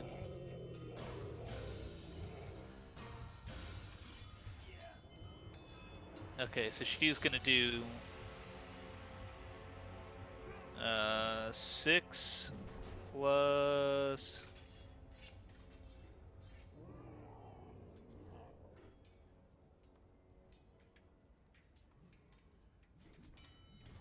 So she's gonna do 6 regular damage and then 10 fire damage Nice. on that hit. And she's hitting this one to the right.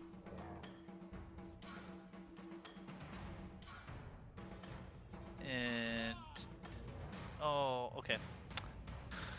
And then she is going to strike with her other long sword, and that is definitely going to hit.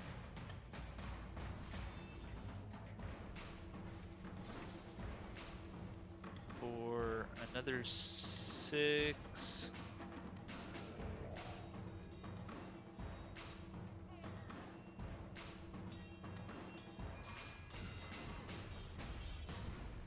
Damage, another 6 damage. Okay. And now it's Grizzy's turn.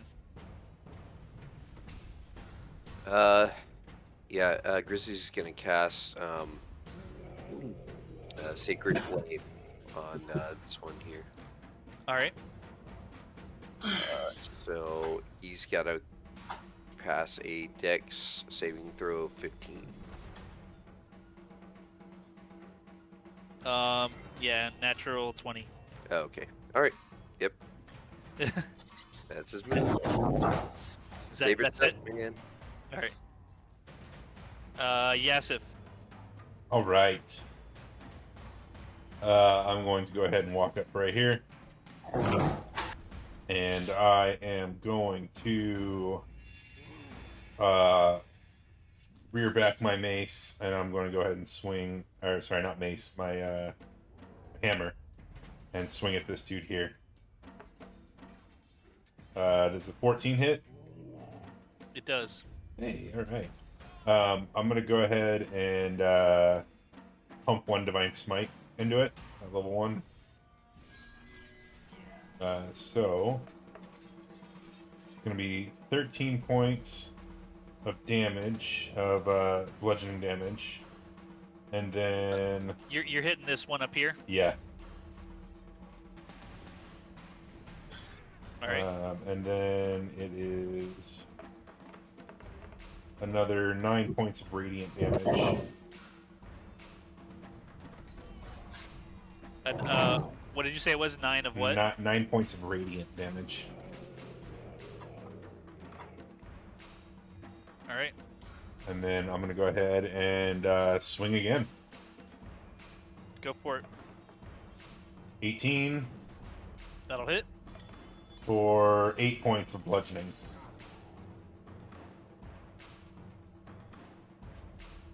All right. And that'll be my turn. Okay, give me 1 second.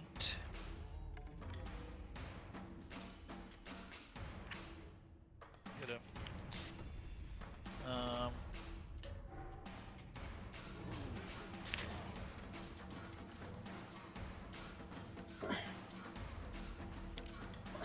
No, I've already got it marked. Duh. Dang it. Okay.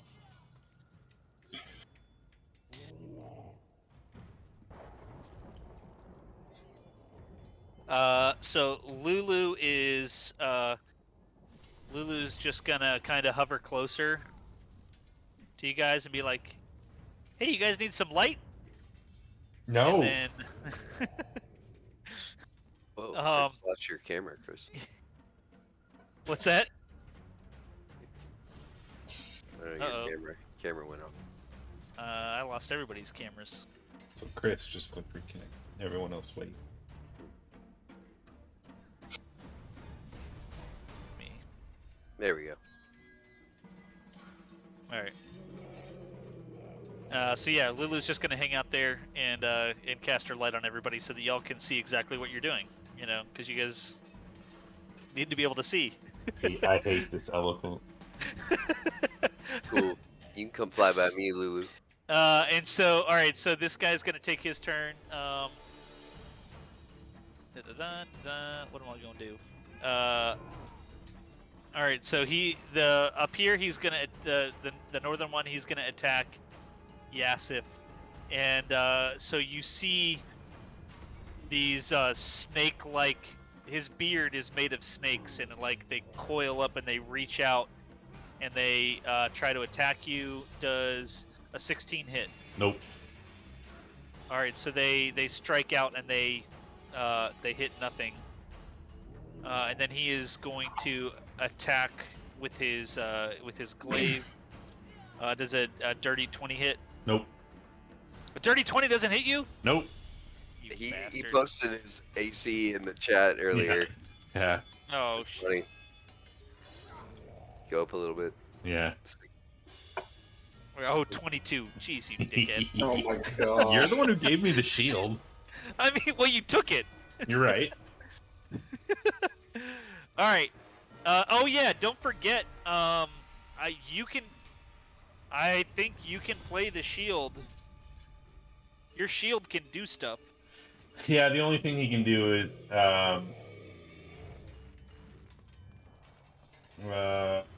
Yeah, I'm reading. There's only one thing that he can do. Yeah, but I think he gets. Doesn't he get his own turn? No, he doesn't. Okay. All right. All right. So middle dude is gonna try to hit Yasif, or no, sorry, not Yasif. Sorry, Kit. I'm gonna go ahead and impose disadvantage on the glaive attack. Okay, so he's first gonna attack with his snake beard. I'm guessing a 10 does not hit. Nah. Okay, and then we're gonna do disadvantage on the glaive attack. Does an 18 hit? 18 does hit.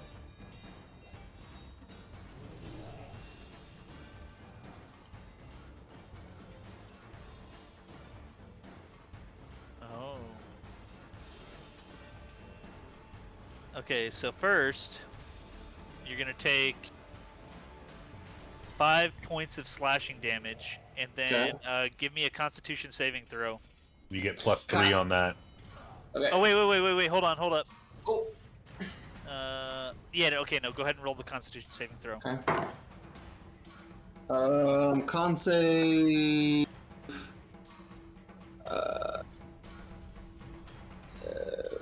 Dirty 20. Dirty 20. And that's okay. with my +3? Yeah. Yeah, it's fine. It's more than enough to succeed. Okay. So all right. So that's done, and then this guy's gonna hit. He's gonna attack Rhea. Darnell, are any of these in range of your sentinel, or the enemy has to be within 5 feet of you? Correct. So Okay. I can't react to any of these. Okay. All right. So Rhea, 11's gonna miss, and the glaive hits for 7 damage, and then she needs to make a Constitution saving throw. He gets +3 on top of it. Oh, well, she's already got a kick-ass Constitution saving throw. Yeah. So she gets +3. Yep. Okay, so she got 15. So she saved. She's good. All right, Darnell, you are up. Did I mention I really hate this place? All right. Bonus action. I'm gonna rage because I'm pissed off because I'm going last, and I'm gonna move to here. I'm gonna recklessly attack this naked, bearded, weird dude.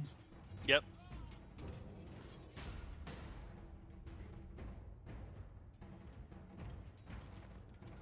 Does an 18 hit? Yep. 29 points of slashing damage. Well, how'd you get 29? He's raging. Because raging with greater weapon mastery. Oh, you did do Great Weapon Master? Do I have to say it every time? You do. Every Doesn't time. Doesn't he just get greater weapon mastery on each? Nope. I get to choose whether or not I use it. Because Okay, so if yeah. if he does use it, it's a -5 to hit. Yeah. And which I did do that. Okay. So, or you I can promise just, you I'm not cheating it. or you, I know. Or I just want to make sure that we're all on the same page. I mean, or like, because we do this with my other group, the guy who has sharpshooter, basically, which is the same thing but for ranged attacks, says always Great Weapon Master, unless I tell you not to. Okay. So, I mean, I just assumed that that's what Adam was doing. okay. I just wasn't sure. Just wanted Is- to make sure we're good. Adam, is that what you want to do? You're always going to do greater weapon master? Unless I say I'm not going to. Okay. So you only get it on your first attack and when you're I get raging. on every attack. Every I attack. can take it on every attack. And he doesn't have to be raging. Okay, but so isn't there a point of aren't you at the where do you at the track exhaustion or whatever it That's is? frenzy. When I rage. frenzy. Okay. And I'm not frenzying right now. Right. Okay. Alright, so second attack, same guy. And I am Not going to use Greater Weapon Mastery on this one. Does a 14 hit? Yes. And that's for 15 points of slashing damage. Same guy. Okay. So, real quick, what's the benefit of not using Greater Weapon Mastery? You don't So get the Greater minus. Weapon... Yeah, Greater Weapon Mastery, if I take -5 on my hit, chance to hit, I get to add plus 10, I think it is, Okay. to damage, or my strength Okay, modifier, so something like it's so you take a slight disadvantage on your attack roll, but then you get Mhm. more damage. Okay, that. Right. that makes sense. And I choose to use my Reckless Attack to counteract that, so I get advantage on my roll. Gotcha. And Okay. is Reckless just the first attack, or do you get that every time? Just the first one. Every round I get one Reckless Attack. Yeah, because you're raging. But now, so because it's reckless though, any attacks against you are now have advantage. Yeah. For that round, yes. Yeah, for that round. Okay. All right. Do you have anything else? I'm looking stuff up real quick just because I want to make sure we're on the same page. You guys all have so do many have- different abilities that you can do. I feel like I have to relearn everything every time we play. It's really cool stuff. My Reckless Attack is not because I'm raging. It's an ability I have. Yeah, you can just choose to reckless attack. Yeah. Adam, Reckless Attack, you can use it on both per turn. It's just you have to declare it on your first attack. You can use it on the second swing too? Yep. I thought it was only the first one. No, when you make your first attack on your turn, you can decide to attack recklessly. So you can't use your first one and then on your second one say you want to hit reckless. Oh. But if Well, you say it then on your first that's a one, game changer. yeah. So you say it on your first one, then you can use it on both. Yeah. Okay, well, this one's already passed, so I'm just gonna leave it as is right Cool. now. Do you have any bonus actions? Or you already used your bonus I action used to my rage? bonus action to rage, yes. Okay. All right, Kit, you're up. All right. Now that I got my arms going, I'm gonna keep swinging away at the guy in front of me. So it's going to be shoot, that's the wrong thing. Go back to my character sheet.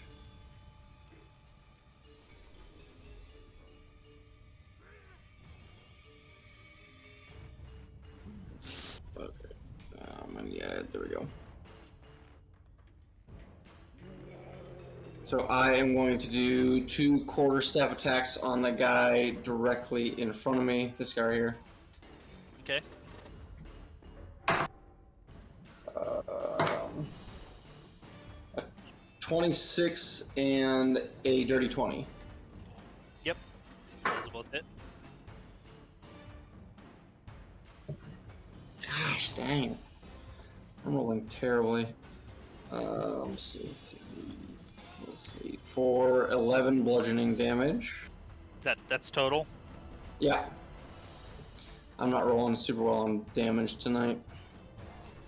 And then for my bonus action, I'm going to spend 1 key point and do 2 unarmed strikes. All right.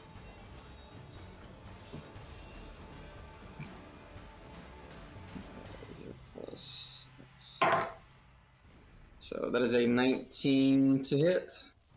Yep, that'll hit. And 24. 24 bludgeoning. No, just like the second one. Second 2 unarmed strikes. Flurry of blows is 2 unarmed strikes. Oh, okay. Oh, right, but an unarmed strike is what, bludgeoning? Yeah, so it'll be 2 blows. So I'm What's your roll? I just roll both attacks at once. Oh, gotcha. Okay. Yeah. So that's 6. For 12 bludgeoning. All right. Got anything else? That is it. All right. Rhea's going to continue to attack the far south dude. She is going to hit with her flame sword. 21 will hit,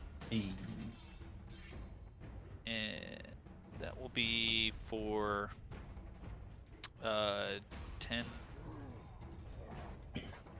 points of slashing damage.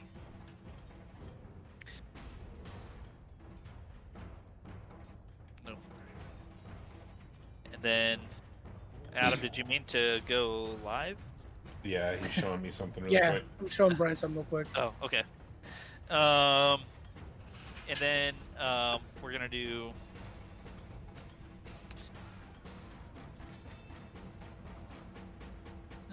So 7 points of fire damage, and then roll 13 hits for the second attack. She is going to do 5 points of slashing damage. And that is her turn. Grizzlies, you're up. Okay. Grizzly's gonna cast Pain on all three of these guys. Okay. So they all three have to roll a charisma saving throw. DC 15. They all have to roll. Okay, what do they have? It's a charisma saving throw? Alright. And they have to beat a what? 15. Alright, first guy fails. Second guy succeeds. Third guy fails. Okay, so the two So- guys that fail, whenever they roll an attack roll or a saving throw, for as long as I hold my concentration up to 1 minute, they also have to roll a d4 and subtract that from their attack roll or saving throw. That Bane. Oh, nice. Okay. You Okay, so that I'm gonna mark the two that have it on, the effect on them. Okay, so all their attack rolls are -4. Well, no, you roll a d4 and then subtract that from whatever their attack roll was. Oh, do I roll the d4 at the time, or do I roll it now and then? I think it's per attack. It's Okay. per attack, But yeah. I guess you could do whatever you want, you know? Like, you Yeah. could roll 1d4 and then just use that to subtract from whatever. Okay. But I guess Um, it's DM's call. I'll just roll one d4 and then subtract it every time. So I rolled a 2. So I'll subtract 2 every time they attack. All right. You got anything else? Let's see. Check my bonus actions here.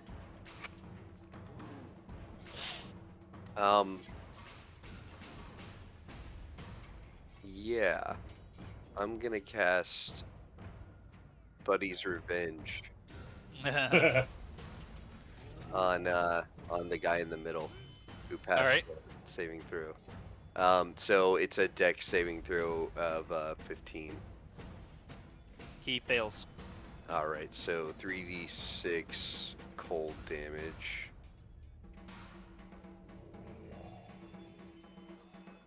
And that is 8 points of cold damage All right. to that guy.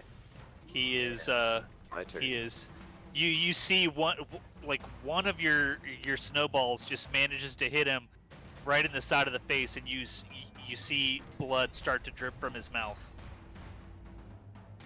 We're coming for you. All right, Yasip. Snake face. All right. Yeah, I'm gonna go ahead and just wail on this guy up here again. Kind of spread the love around, but I'll mainly focus on this guy, as my teammates have the others covered for now. So, All right. swinging at him again. So 12 to hit. That will not hit. Yeah. All right. I will swing again for a 13 to hit. That will hit. Oh, no. Hey, 13 hits. Oh, really? Oh, nice. Okay, I will go ahead and just regular shot. That's fine. Do 12 points of bludgeoning damage. You're hitting the top one. Yep. Same one I've been wailing on. Okay. And that will be my turn. Okay. All right. That the same one that you just hit is going to go ahead and wail back on you, He'll try. and you see his snakes come out and try to attack you. And I'm guessing it. Well, I know a 10 won't hit. Yeah. 20, 22. Oh well, and it's really an 8 because it's a -2. Okay, so Right, the glaive. Yeah. So 15 won't hit either. So Nope. he ain't touching you. Can't touch this. Yeah. I'm just doing that Alright. dance the whole time. So the guy in the middle, he is going to attack Kit, which is going to trigger Darnell's reaction, the Sentinel reaction. So Darnell, you want to go ahead and roll your Sentinel? Yeah, I'll...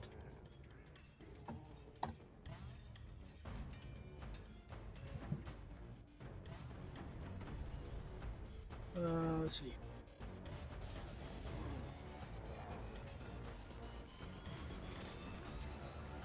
Does a 21 hit Yes, it does. for 25 points of slashing damage? All right. Yeah, he's not looking great. All right, he is gonna go through with the attack on Kit. Dirty 20, I'm guessing, will hit.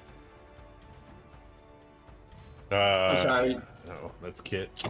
Yeah, Kit, dirty 20 will hit. Yeah, 100%. I'm gonna do disadvantage on the glaive attack. Okay. So that's gonna be 6 piercing damage, and then Okay. give me a Constitution saving throw. Not 20. Hey, You're good on that.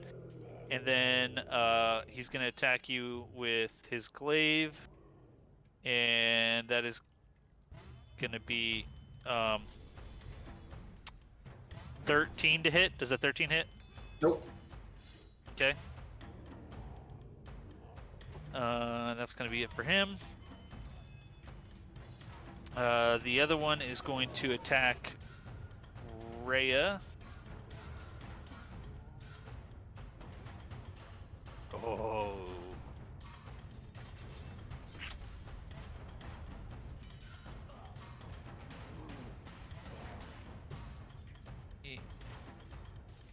Oh no, that's not good. For 14 points of piercing damage. the Rhea? Yeah, he got a nat 20. Ooh. And she's got to make a Constitution saving throw. Oh, yeah, she's good. Yeah. She critted that. And then wow. he's gonna attack with the glaive. Oh. Hey, I have a quick question. Sorry to Yeah. interrupt. It's -2 for that too, so I don't know. So- You rolled a nat 1, so Oh, Opportunity attack. Yep. That only happens per turn, right? Yeah, that takes One- your reaction. yeah, So once you only it's get one reaction per turn, so per round, but yeah. Yeah, sorry. So like for me, my whole disadvantage thing takes my reaction. So if someone were to run away, I couldn't do an opportunity attack. And that's per my round, right? Not other people's rounds? Correct. Yeah. So Well, Okay. so you yeah, can use so one round. So like or at the top of the round, like when it comes to you and then all the Yeah. way back. so like Yep. Kit's at the top of the round. Darnell, you're Mhm. at the bottom of the round. So Copy that. yeah, so once it gets back to Kit's turn, then that resets the round. yep. Copy that. Thanks, guys. All right, so he got a natural 1. Ooh, So let's see what happens to him. draw that card. Table time. My divine curse is taking its effect. Hey. You fall down and die. Okay, I gotta make a dexterity saving throw. Oh man, roll the natural 1 on the dexterity saving throw. Hey. God. She dead. So, what do you win? I get to take on the full brunt of the damage that I was going to do to you. Hey. Oh, You gonna learn today. So not even roll. You just take max damage. Well, I still got to roll for the damage. Oh. But I mean, but like I take the full damage. It's not like a Yeah. half damage or anything. Okay. Yeah. And that's it. So Darnell, you're up. Yeah, I gotta turn on Sirenscape a little bit. I always have to turn down Sirenscape. It's so Yeah, loud. My volume is at like 5%, and I can still hear it pretty clearly. I can turn down the math. No. It's fine. It's fine. Because sometimes there's stuff that's super Yeah. quiet. So All right. I'm going to recklessly attack this guy since he's still standing. Mhm. With greater weapon mastery. Well, yeah, we already figured that out, right? yeah. Okay. Does a 15 hit? Yes, it does. 20 points of slashing damage. Second attack. Is he still standing? He's still standing. Second attack on him. Recklessly. Okay. No, I can do that multiple times. 21 hit That'll hit. for a total of 20 points of damage slashing. Whew. He is teetering.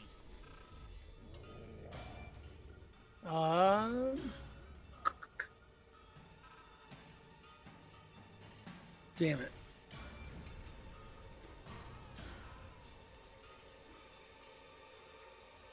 Yeah, I'll call that turn. All I don't right. want to fret it right now. It's too soon. Kit, you're up. Alright, let's just keep swanging away at this boy. So same thing. 2 quarterstaff strikes and 1 unarmed strike on this one.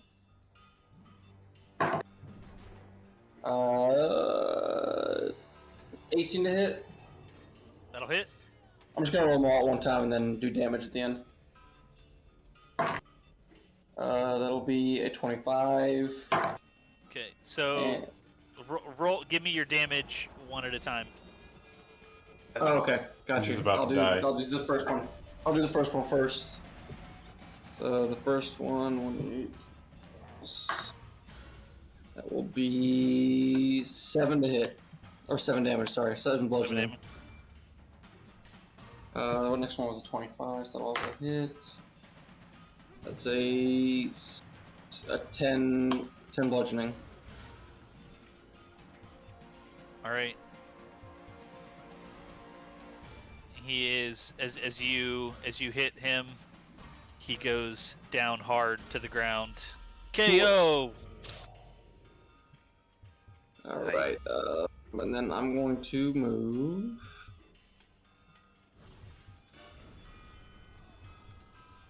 Oh, no. Move to here, and that way I'm gonna unarmed strike this guy. Okay.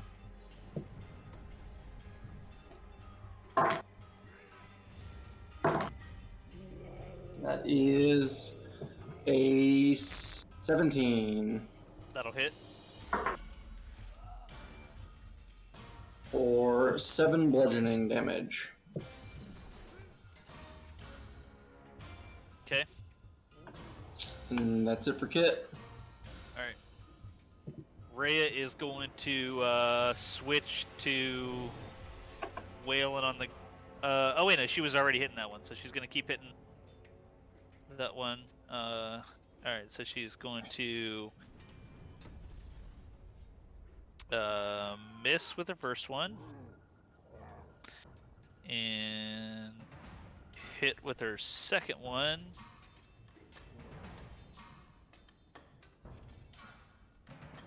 For 9 slashing damage.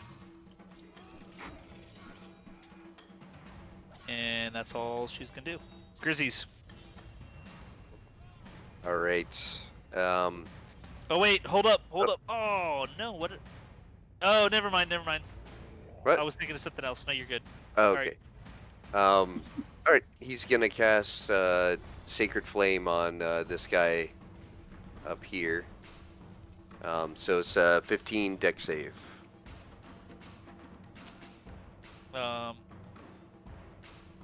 -2 for that guy.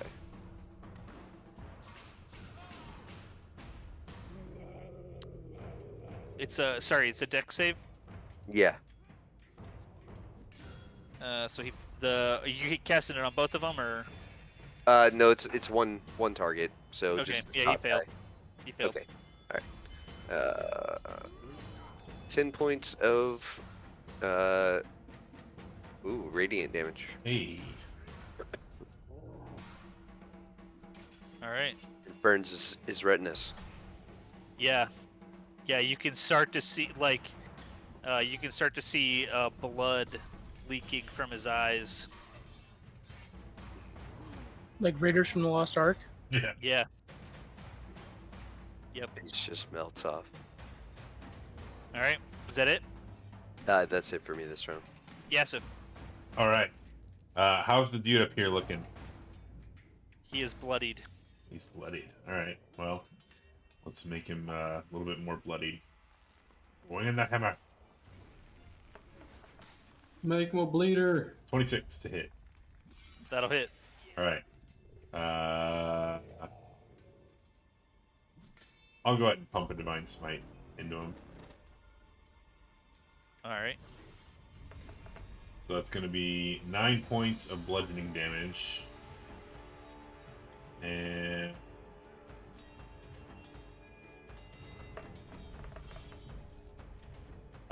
11 points of radiant damage. Are they considered fiends or are they devils? They're devils. Okay, cool. You know, it's funny. Well, it says medium fiend in parentheses devil.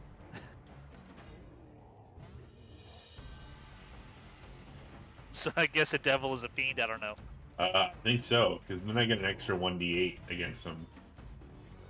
Oh, like on every attack? If I use Divine Smite, I get an extra d8 against undead or fiends. Oh, well then take it. Alright, cool. That's another 6 points of radiant damage. So for a total of 17 points of radiant damage. Yep. That was my first hit. He's still up. Yep. Alright, hit him again. 15 to hit That'll hit. for 8 points of bludgeoning. All right. And that will be my turn. All right. He is going to go ahead and not do a damn thing to you since you've got such a. Yep. Both of his hits miss. Both of his attacks miss. I mean. Okay, so the other one is going to attack Rhea, which is going to provoke Darnell's Sentinel. Yep. Attack. So go ahead. Do your Sentinel damage. Shit. I rolled a 1. Oh no! Oh, he Alright. did it. What is that, a melee attack? Yep. Oh, this isn't too bad. So, as I don't even know how this. Just read it. I don't even know how this works for you. It Just says, read it. okay, you twisted your ankle. Your speed is reduced by 10 feet until you finish a short rest. So I So- have so- half movement. So you broke one of your bolts in Yeah. your ankle, and now your speed, bent- I yeah, bent you're- some metal. yeah, you bent it, and until you have a chance to fix it, you are reduced by 10 feet on movement. Okay. I was trying to think, like, how does that even work? You don't have an ankle. I mean, technically I do. Right. Just made of metal. Okay, so gonna attack Rhea. 14 will. Oh, nope. It's actually a 12 to hit, and that will not hit. And that won't hit either. Another 12. All right, Darnell, you're up. Before I start my turn, are we skipping Lulu 2 times in a row now? Oh, yeah. Sorry. So Lulu. So you guys, Sorry, Brian. you guys kind of just like you notice that Lulu hasn't really been part of the battle, but like all of a sudden you guys all start to like notice that Lulu is just sitting there singing, "This little light of mine, Lulu. I'm gonna let it shine." Oh my god. Damn I thing figured she'd be like, so much. let me tell you about my best friend. Yeah. So Lulu's just letting her light shine. So go ahead. All right. You can't touch this. I had planned that like 2 rounds ago, and then I freaking forgot about it.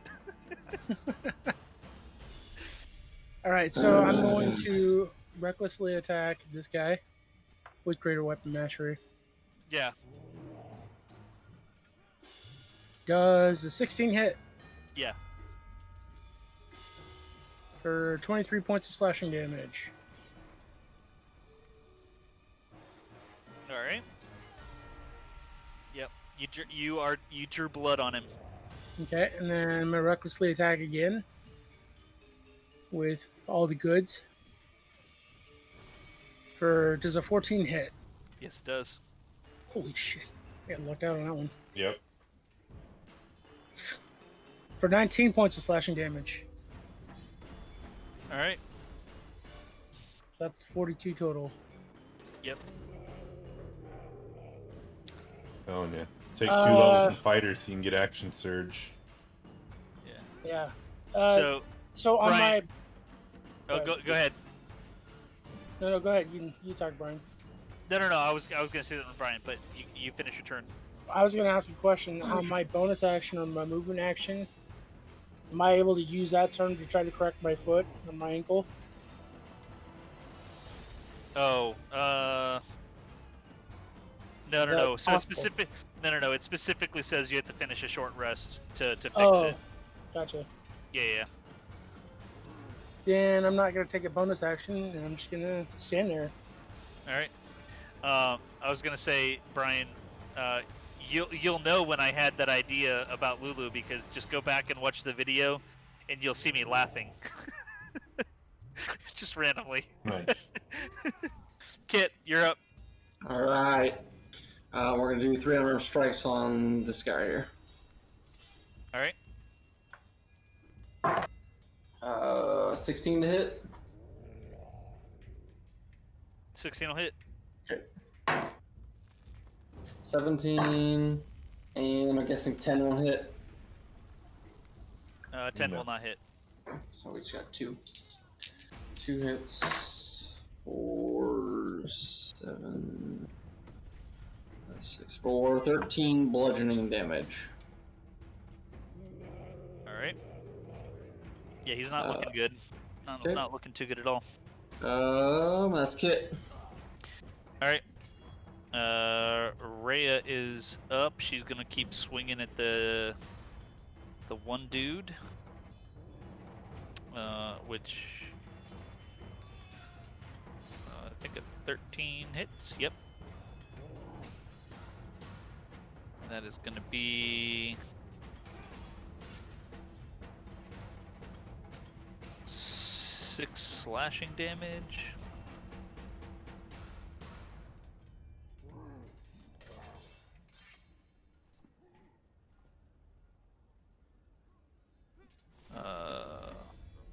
Plus 8 fire damage, and then she's gonna attack with her second. Be a miss. She misses on her second. All right, Grizzies, you are up.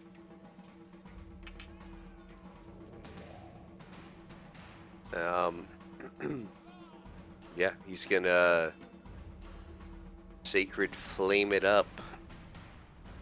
And roast this dude again. Radiant fire. Send it. Actually, you know what? He's gonna do something a little different this time. He's actually seeing that this guy's taking a few hits. He's gonna change it up and use Toll the Dead. Ooh. And he's gonna have to pass a DC 15 Wisdom save. Pass a what? A DC 15? Wisdom save, yeah. Yeah, he fails. All right. That's 2d12. We're talking about the northern guy, right? Yep.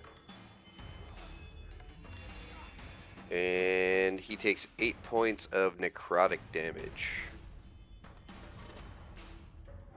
Ooh, okay. And that's gonna be it for me right now. All right. Yes, if you're up. Hammer time. Hit him with the hammer. Right. All right, stop. 24 to hit No, that won't hit. for 12 points of bludgeoning. Okay. 11 to hit, which will not hit. All right. I don't have any good bonus actions, so that'll be it for me. Okay. So, Lulu.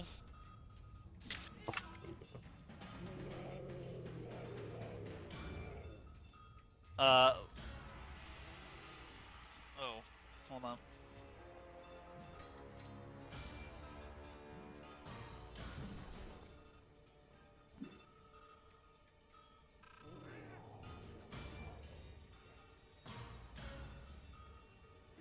All right, Lulu is going to. What is her movement speed? Oh my god, just one more light in the Oh, air. okay, so she's flying, so she can. Okay, so she's good. So she is going to fly kind of over here, and unfortunately, so she's gonna do this.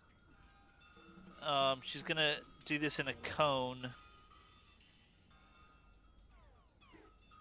Which is going to hit all of us. No, she's gonna position it.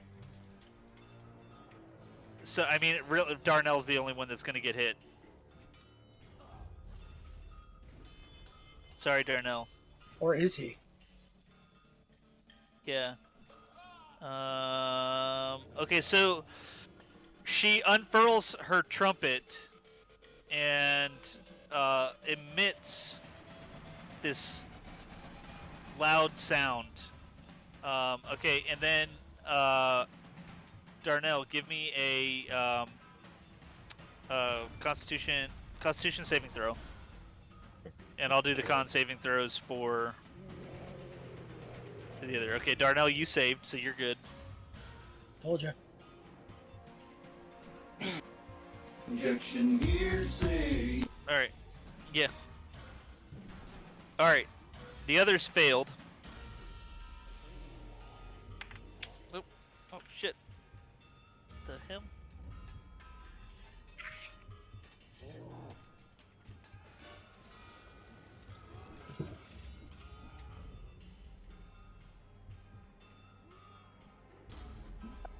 Okay.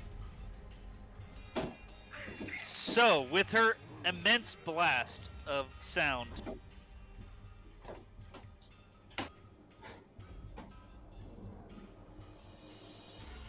oh, sorry, Darnell, you're gonna take, sorry, you're gonna take half damage. But you're gonna take, what is it, 12 points of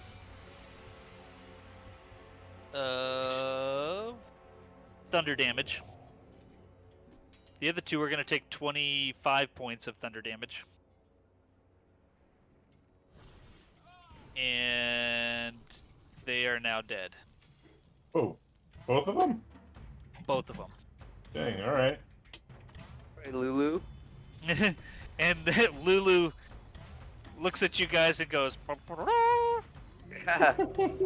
"Did I help?" Yeah. Way to go. Darnell's ready to kill the elephant. So was the opposite. All right, and with that, Darnell points at Lulu and says, "You have one warning. You attack me again, you die." I'm sorry, friend. I You didn't don't mean get to to call hurt me you. friend if you hurt me.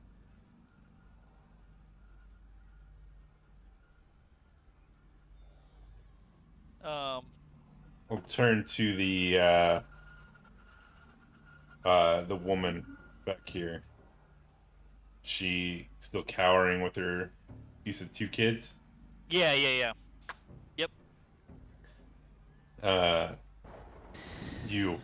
You need to get out of here. You need to find somewhere safe, even if there is anywhere. I don't know, but you need to hunker down, find other people, and stay off the roads. She looks at you, and as you notice her for what seems like the first time since since you truly notice her, and you see that she seems to be a well-built woman. She looks like a fighter. She's got a longbow on her back, and she seems like she is definitely capable of taking care of herself. But she's got these 2 infants in her hands, and she looks at you and she just says, I am thankful for your assistance. I am trying to get to the other side of the city." What's on the other side of the city? Well, the city has been split in 2. I have heard from other survivors that this side of El Terrell is the worst of all. The High Hall, the great castle that is home to El Terrell's leaders, is where I am planning to take my boys. It's on the western side of the city. Stupid otter would put us on the wrong side of the tracks. Is And that where we saw that fortress, like, yeah. overhanging? Okay. Well, I don't know about no. No. That wasn't the fortress overhanging. Oh, okay. No. Oh, I don't think. I guess that's a good question. Let me look at the map. I was gonna say, yeah. Is there anywhere on the map that like kind of notates where in Avernus we are? I know where you are. You said we're over the River Styx, right? You're what? We're over the River Styx. You're in El Terrell. Like Right. you're in the city of El Terrell. Right, but you said it was okay. That's fine. I mean, I Yeah, guess we wouldn't. I don't think we would know because we landed here. True. Yeah. Yeah. Alright. You guys are in the city of El Terrell. I just which, didn't know if there was any like landmarks that we could see from here, but that's fine. I mean, you do have a party member with you that lives in El Terrell. She also has amnesia. No, that's Oh. Rhea. No, Rhea. that's it. Okay. All right, Rhea, how do we get to the High Hall? Well, this all looks different. The city is all in shambles, but it should be west of us. Well, let's go west then. Let's go east. Should we escort this woman Yeah, in here? yeah. Keep her safe. Crush Keep her with us. Let's get to the High Hall. Oh, you know what? I'm looking at that map, and there is a whole other ass map right here. Okay. An ass Ass map. map? Well, ass map, yeah. Okay. Hey, lady, what are we looking for out here? What do we need to worry about? So Rhea tells you. She says, "Ah, yes, I High have many Hall. Yes, questions that about this map. makes sense that that people would amass at High Hall. That is where our leaders would congregate. So I believe that she is right. That does seem like the best place. The other lady, which she has now introduced herself as Harkina Hunt, she tells you that that the city, the eastern side of El Terrell and the western side are separated, with only 2 bridges leading leading across to get to the other side. Let me guess. They're guarded. I do not know. I have not made it that far. They are, Rhea will speak up and she says, "Yes, I believe you. Are you talking about the Torms bridges?" And she says, "Yes.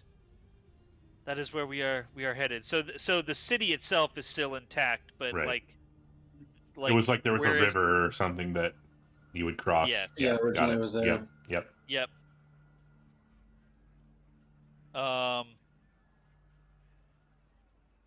So the two bridges, there's a southern bridge and a northern bridge. I should say a center bridge and a northern bridge. I should say is the center bridge is Torm's Blade. The northern bridge is Torm's Reach.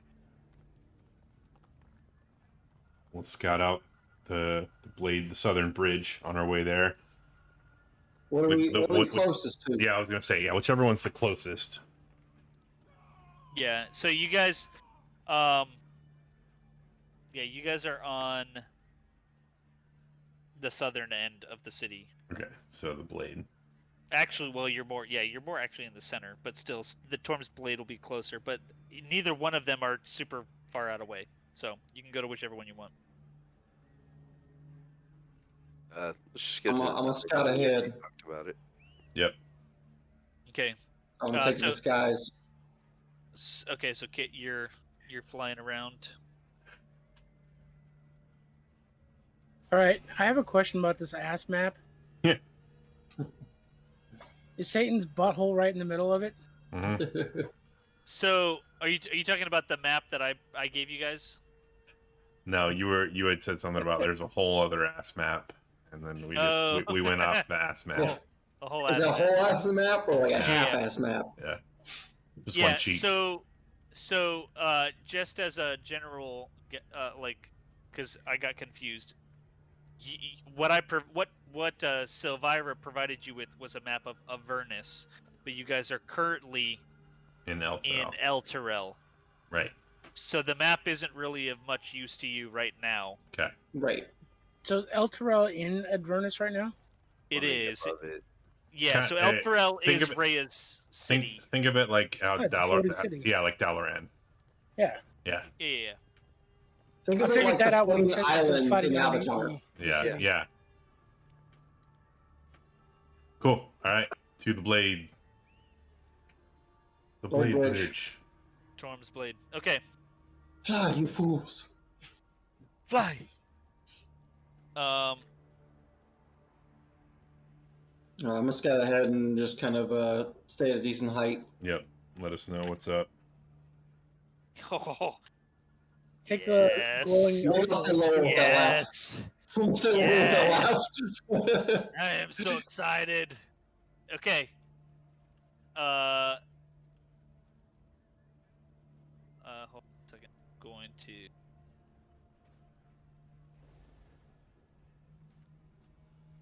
Oh, hold on. Don't.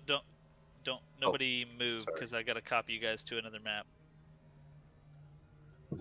Quick, everyone scatter. You can't catch us all.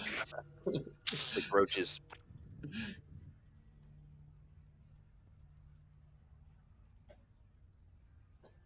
Okay. So you guys are gonna collect people along the way. Just know that they'll be, like, they're gonna hang out. They're gonna try to stay away from the battles, so that you don't have to worry about them being in your way. All right. Just think of like Monty Python, just ringing a gong. Bring out your dead. Yeah. I'm not dead. Not dead yet. He is. I'm feeling better. Okay. So, as I'm gonna bring you guys over to another map. When I move you there, don't Smack. move. Just quickly, what order are you guys in? Kit is kind of flying around. I'll be towards the front. Same.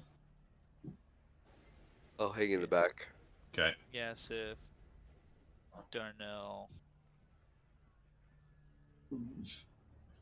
put. And Lulu's gonna bring up the rear, singing this little lad of mine. All right. I'm about to put this elephant to sleep. Yeah. About to make some piano keys out of this thing. Okay.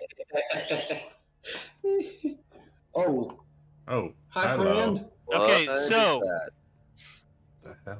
What the hell's Whoa. this? Hold up. As Oh. you guys are coming around a corner. That's scary. Yeah. Yeah. I'm not that skilled. Lulu What sees is happening? I clicked the wrong button. Sorry. Lulu sees what is ahead. How? And She's she in the said- rear. Yeah, she's flying too, though. I don't know. She can see over the house. Everything's destroyed. So they can see us then. No. It They can't don't see see you. the bright light? You could see Lulu. Kit saw it. It's not paying attention to you. Okay. Just stop. Let's have secrecy. Like- Don't let him kill us on the bat. Listen, if you want it to pay attention to you, we can No. do that. But No, that's fine. I mean, no, but I'm blaming the elephant though if we die. Yeah. So Lulu sees the creature, and she gets a very serious look on her face, and she says, "I remember this creature." Oh, Tell me about your best friend. We need to stay very far away from this creature. what is this thing? It is a Narzagon. So you guys would know. Nothing. You would. What's Narzagon with you? Yeah. Yeah. So you wouldn't necessarily know what an Narzagon is, but you definitely recognize what he is riding on, which is a nightmare steed. Oh,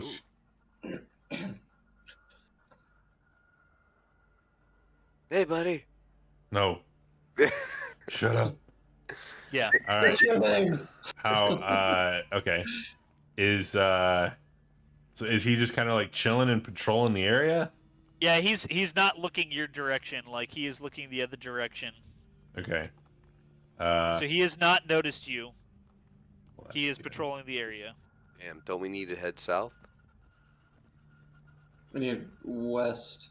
Don't hold on. So don't pay attention to what Cardinal direction we directions. are. Yeah, Mhm. All right. these maps aren't true north, south, east, west. I'm just bringing you into different maps just to make things a little bit more interesting. Okay. Oh, the trickery. So, should we Let's, try to stealth? Yep. Let's try to Past stealth this- past this guy. Which is, Yeah, you know, that's not going to happen very well. Yep. Darn Me it. neither. Can this guy fly? From what I can tell. I mean, it's a nightmare steed, so yeah. I think nightmare Okay. steeds can fly. Never mind. Is this, like the entrance to a building over here, Chris? Kid is not that selfless. He is not doing anything stupid. Yeah, these are all buildings. So you like, I mean, even this is a building right here. So you could, potentially enter any structures. I mean, there's this place right next to us. Yeah, so that is a collapsed place. So Oh, okay. that's why you can see inside of it. So we can either go up this way, or we can try to slip by him and go here. I mean, It's the only. Do you think that we can trick this fella? Mm, I don't want to interact with them at all. yeah. Yeah, Lulu strongly encourages you to No. not confront the creature in any way. It hasn't been a great source of information. Yeah, but if this thing Yeah, remembers anything, we should probably. Right. All right. Yeah. Let's Sounds try like, to. sounds like we're heading north. Yep. Let's go around. Okay. how much so yeah, weight can Lulu and Kit carry when they They're not fly? gonna fly us around. Oh, Yeah, it'd be their Lulu? strength Let's see modifier. here. Lulu is a small creature, so I probably mean, it not very just much. freaking I shot guess I'm out thinking like a the thunder legit elephant. something. I think is my thought process there. Yeah, I mean, yes, I mean she's like the size of. Let me see if there's an actual.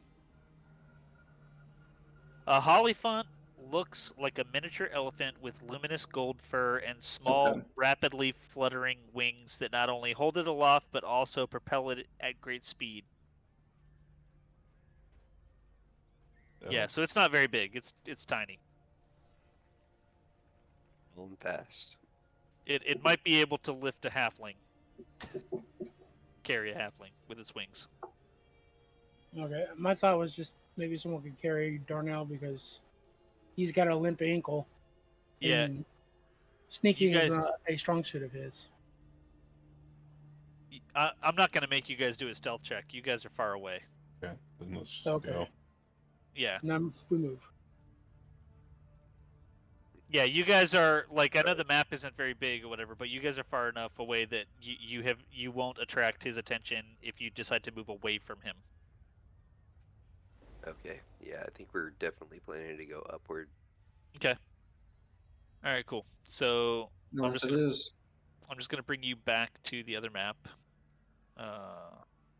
Just as since you guys already have your tokens there. All right. Oh, then. Oh, actually, no. I'm not gonna bring you back to the map. Okay. So, um, after. Well,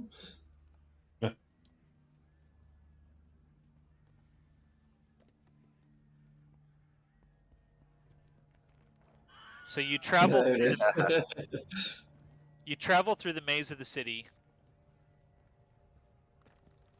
and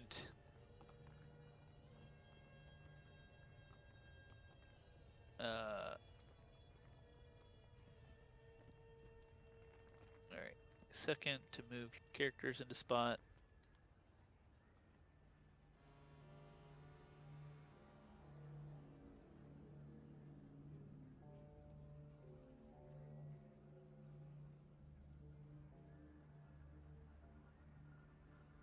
All right, you eventually make it to Torm's uh, Bane blade.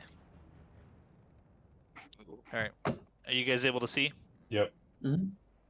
Okay, as you come to Torm's blade, you um, you notice a rift in the earth divides El Terrell into two sections. The riotous din of the battle taking place far below the city is loud here, echoing up through the jagged, open chasm.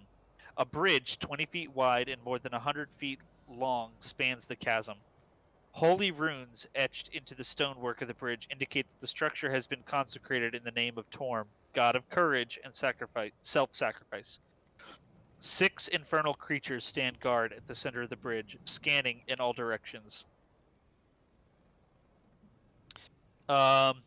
Yasif and Grizzy's, give me intelligence or religion checks. Ooh, I can do religion. Let's Actually, Clark, you give it to me too. Okay. It's gonna cost you, but I'll give it to you. that was I got a nat 20 for Nice. 23. I got a Oh dirty my 20. gosh, Grizzlies is freaking crushing on Yeah. checks today. What was you said a religion check? Religion or intelligence, whatever you choose. Oh, they're the exact same score, so 10. Okay. All right. So, Grizzy's and Yasif, you guys look upon the ruins on the that are all along the bridge, and uh,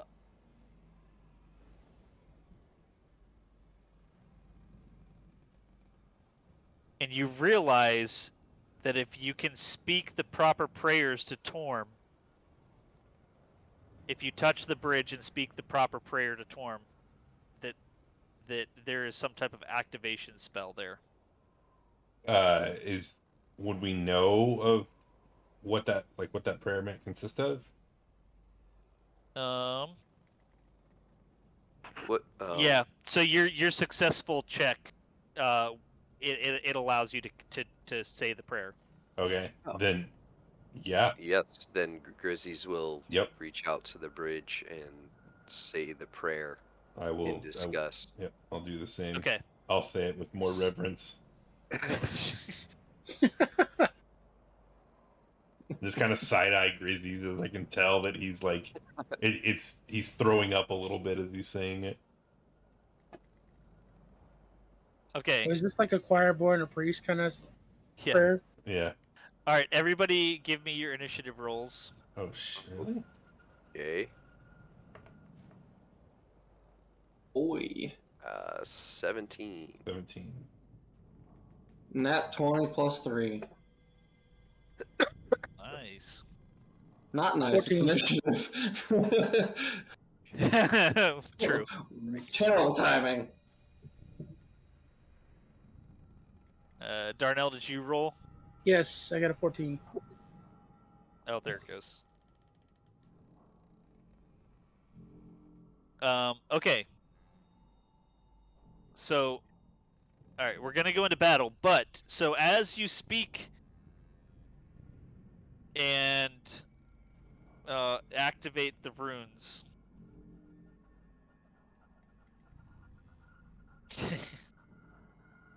Everyone dies.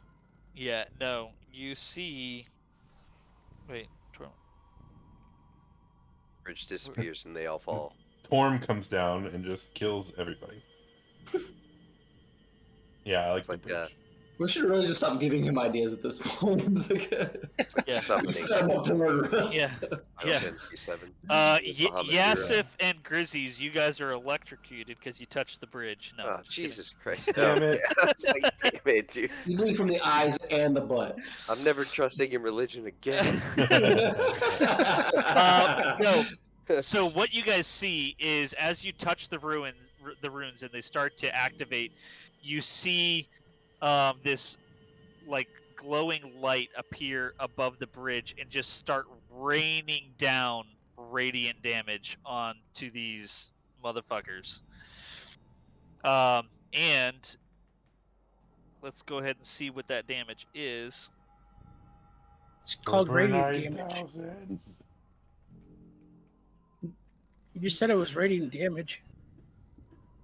It's raining men. Okay, It's So- Oh, yeah. No, I got it. Hold on. so Emotional Yeah, there it is. Yeah. That's the kind. okay, so immediately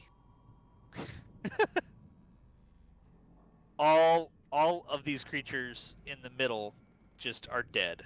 Yeah. And his name is John C. Like they are Good. dead. And the guys in the middle the bigger dudes that they're not really that big. They The bigger dude, but not so big a dude. yeah. They're not looking good. Okay. Kit, you're up.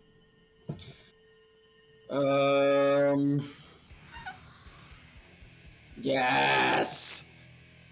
This makes me want to do really bad shit. Make really poor know. choices. I know. I'm just thinking It's like super playing low right the now. playing the Doom song. Yep. Does this look like a beefy boy? What's that? Does he look heavy? They look exactly like the other creatures that you just fought. Are they flighted? Are they flying? Yeah. No. Alright, I am going to fly. I was here, so... Ah!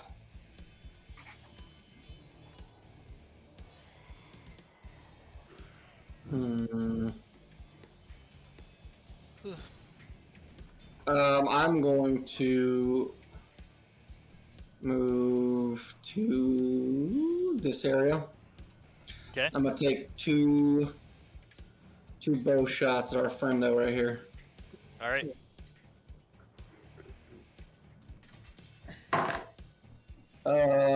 Does a 15 hit? Yes, it does. Okay. And a 17 will hit as well. Oh my gosh, dude. That's first shot is a 4 piercing, and the second shot is also 4 piercing. Good God, I am not rolling well on damage at all. All right. What else That's you a got? hit. All right. Grizzlies. I'm keeping range on this. I'm tired of going first. Grizzlies, you're up. Let me see what that distance is. A's way too far away.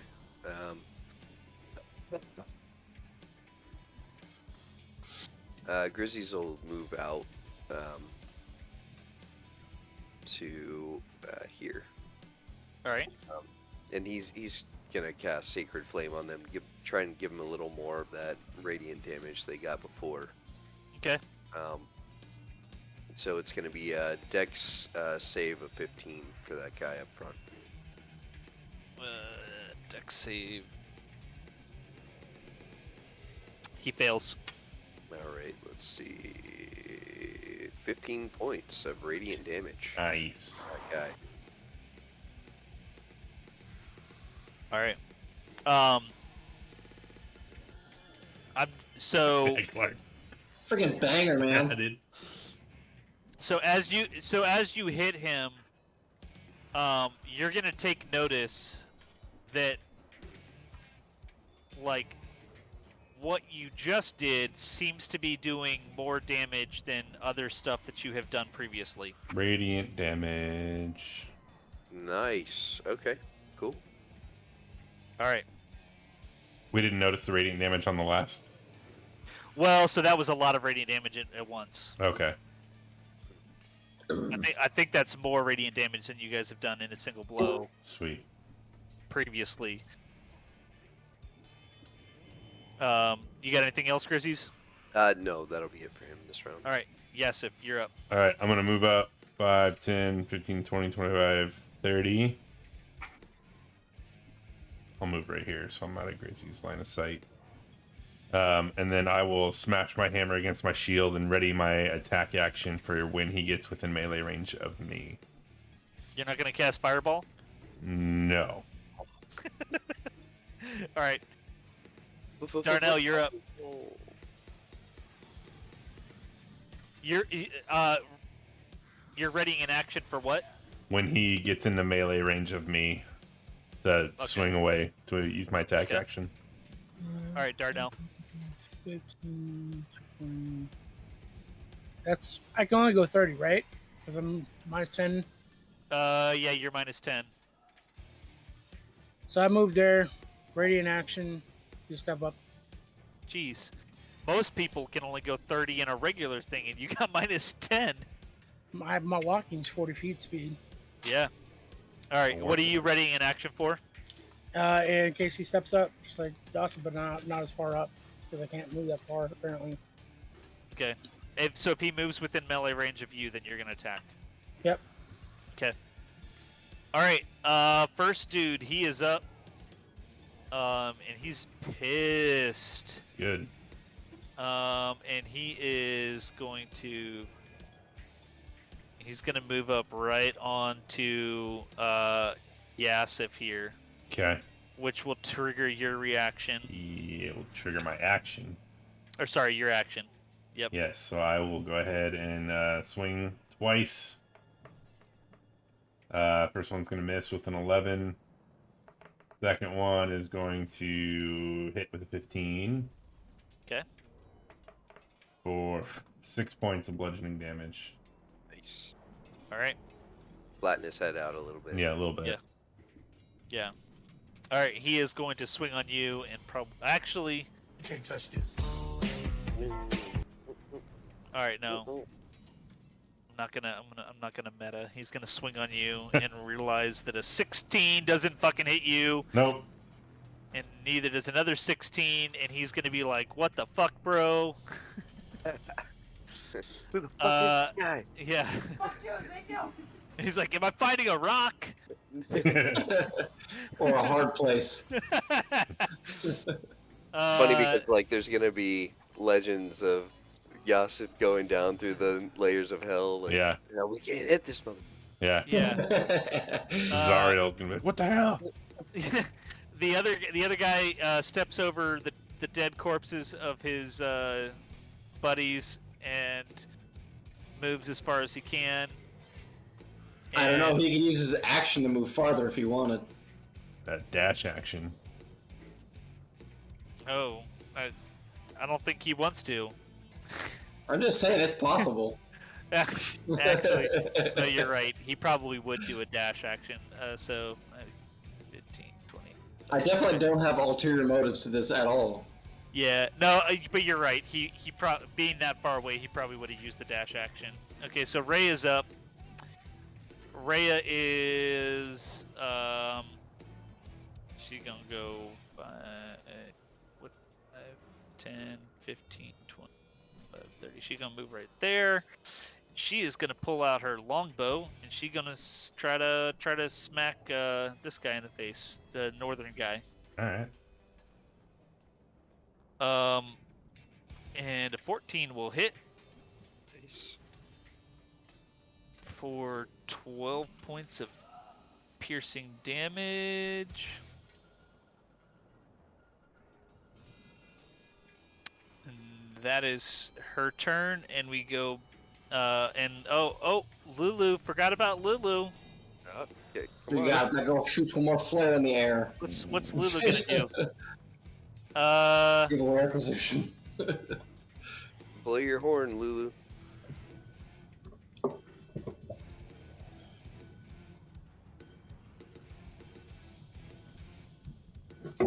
Ooh, okay.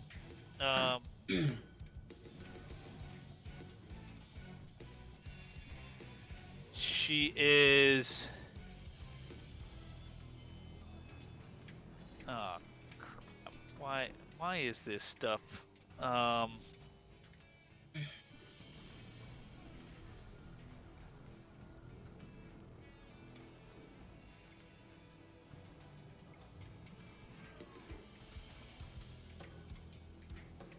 I need this to be in. Oh, there it is. D&D Beyond. Perfect. That's exactly what I needed.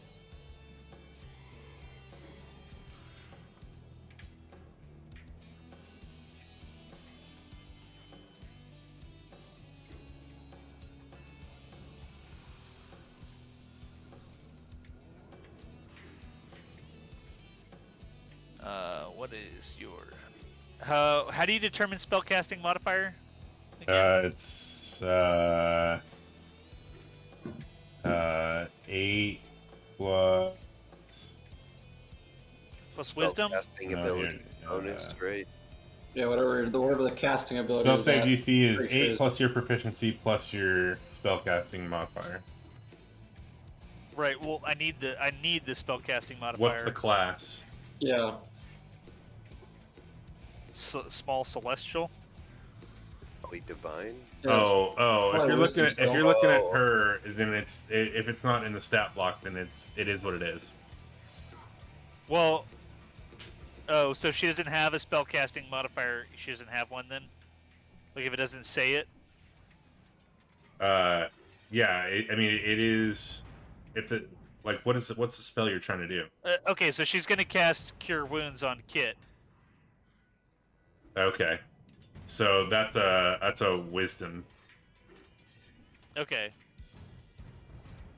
So my wisdom modifier is plus Yeah. 4, so I add plus 4 to that. Yep. Okay. So Kit, you're gonna take 11 points of healing. That's perfect. Wait, what the hell? Sorry, I was on the phone. What happened? Lulu flew up and cast Cure Wounds on Kit. Fucking Thank you, open. Lulu. She couldn't hit me with that one? It looked like, I mean, she did an assessment and Kit looked like he had taken the most damage. Maybe not though. Oops. Okay. Fucking hate this whole thing. All right. Kit, you're up. Alright. Seeing. Oh man. Okay, at least everybody's close this time. I'm going to fly over to here. Is that 20? I'm going to attempt to grapple this friend right here. I can't ping All him. right. Okay. I'm gonna attempt to grapple him. Go for it. Okay, I got a 15. You just rolling like Just a strength save, just like a strength contest. No, sorry, buddy. 16. Okay. Freaking beardy over here. Yeah. Okay. So with that, I am going to, let's see. I'm gonna take one attack with an unarmed strike, because I use my action to grapple. All right. That is not gonna do it. That is. That's 6 plus 7. 13 to hit. That hits. Oh, okay. 4. 6 bludgeoning. And seeing as that didn't work, I'm going to back off and I'll take the opportunity Attack. Yeah. All right. He's gonna swing at you with his His glaive. mace window. Oh, so 24 is gonna hit, right? Yeah, 24 is going to hit. It's just a ranged weapon? No, so melee weapon. It's an opportunity attack because he was Yeah. within melee range. Yep. So that's gonna be 7 damage, 7 slashing damage, and then make a Constitution saving throw. Okay. I guess it was bound to happen. Con save of 4. Ooh. Okay. You now, since you failed, you lose 5 hit points at the start of each turn. What? Gonna start next round. Yeah, so starting next round, you are going to lose 5 hit points at the start of each round. Okay. Is that because of the snake bite? No, he didn't hit him with the snake, he hit him with his glaive. Yeah. Is he cursed? I don't know. Alright, Grizzies, you're up. Okay. Grizzy's is gonna take a little risk here and move up into melee with this guy. And in doing that, he's going to cast. He's gonna cast Inflict Wounds at 2nd level. So let's see if I can hit him. That's gonna be a 26. That hits. It was a 19. I Oh. almost had a natural 20. Isn't there, like, at level 7, isn't there, like, a feat that you can take that a 19 is an automatic crit? I don't know. It's a fighter thing, I think. Which I think is like what an expanded crit range. I think I did that for Rhea. Yeah. Because I put her as a fighter. She's got, like, a thing that, like, if a 19, it's automatically a crit. Yeah. Oh, It crits on a that's, 19 and a 20. 26 points of necrotic damage for that guy. Ooh, on which guy? This one up front here. 26 points of necrotic damage. Mhm. Yeah, that homeboy is Gonzo. Oh, all right. Yeah, he just reaches out and grabs his face and sucks the life out of him. You can, like, literally as you grab his face with the necrotic damage, you can Like you start to see the snakes melt off of his face and like fall to the ground and sizzle as they start to disintegrate. It's freaking awesome. Yeah, I think that's it for me this round. All right, Yasif. All right. I'm going to run. I'll run across here and get in front of him here, and we'll go ahead and just swing away.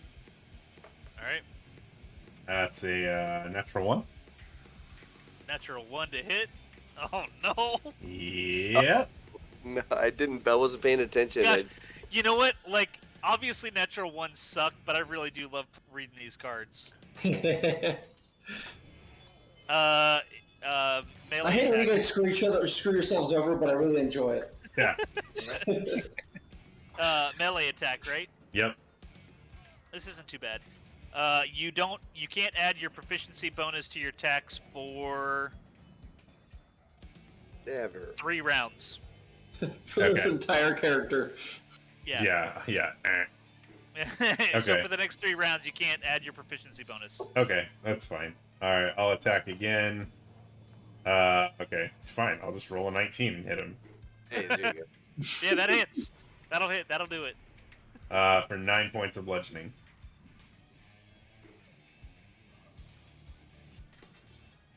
All right. Is that it? That is it.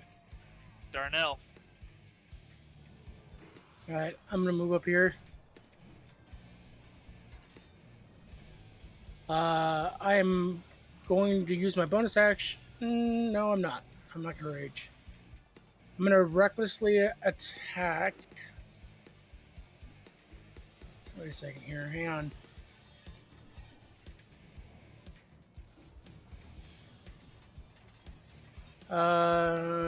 Shit. Yeah, I'm gonna recklessly attack.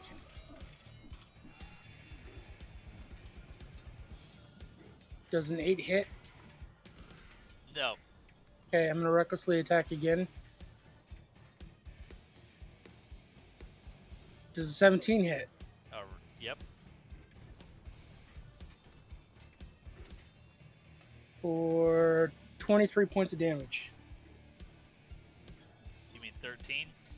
I mean 23 because I quote Greater Weapon Master every time unless I say not to.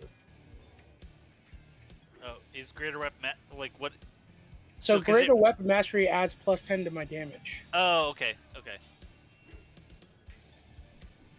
So I just don't have that one set up to actually do it without raging. Yeah, I need to set that because up. I gotcha. I was like, I thought your other ones automatically had it, but I got what you're saying. Okay, so 23. What is it? Slashing. Yes, 23 slashing damage. All right, cool. All right, anything else? That is my turn. Okay. He is by himself, so he is going to swing at Darnell with his glaive. Does a 22 hit? Sure does. Gosh, I should have used that on Yasif. Damn it! Is it too late for me to oppose disadvantage? Probably. That's fine. I'm not gonna no, because you pretty much always do disadvantage. If I am, yeah.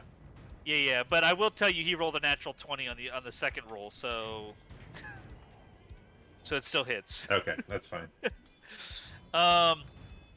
All right, so damage is 12 slashing damage, and then I need you to make a Constitution saving throw. Is this You is get this plus a poison? 3. Is this a poison effect? Because I get an advantage if it's poison. It is not a poison effect. Okay. So con plus 3, right? Yeah. Yeah. So 28. What the fuck? Yeah. Okay, you save. Woohoo! All right. All right. He's gonna attack Yasif with his beard. Are you gonna do your sentinel attack? Yes, I am. Okay, go ahead and do your sentinel attack.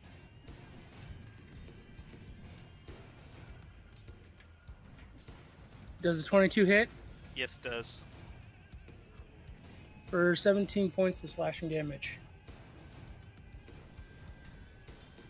All right, he's super pissed now, Good. and he really wants to hit. Oh shit. Okay. Well, he rolled a natural 1. Can't touch this. Roll that beautiful bean footage. Ah, Yeah. Not that it matters, but he can't speak for Until one he round. dies. He can't speak for 1 round. Okay. It is Rhea's turn. Which, Rhea's just gonna come down here. Like, she's just gonna move kind of away from everybody else and hit him with that longbow again. Which is gonna hit. And it's gonna be max damage. Jeez. So 12. 12 piercing damage. And Lulu, feeling a little bit sad that she picked the wrong person last time, she's gonna come over and she's gonna cast Cure Wounds on Darnell. For 12 points of healing, Darnell. And now it is Kit's turn. Alright. Go to Moss. We're gonna fly over here. Try and grapple again. Alright. Alright, I got a 16 that time. I got a 20. Okay. Well, Listen, these Here- guys are like, you're trying to wrestle a giant freaking devil. that's worth a try. I gotta take my 5 damage real quick, and then I'm going to unarmed strike him. Oh, wait, For hold a- on. So you take your 5 points of damage. Yep.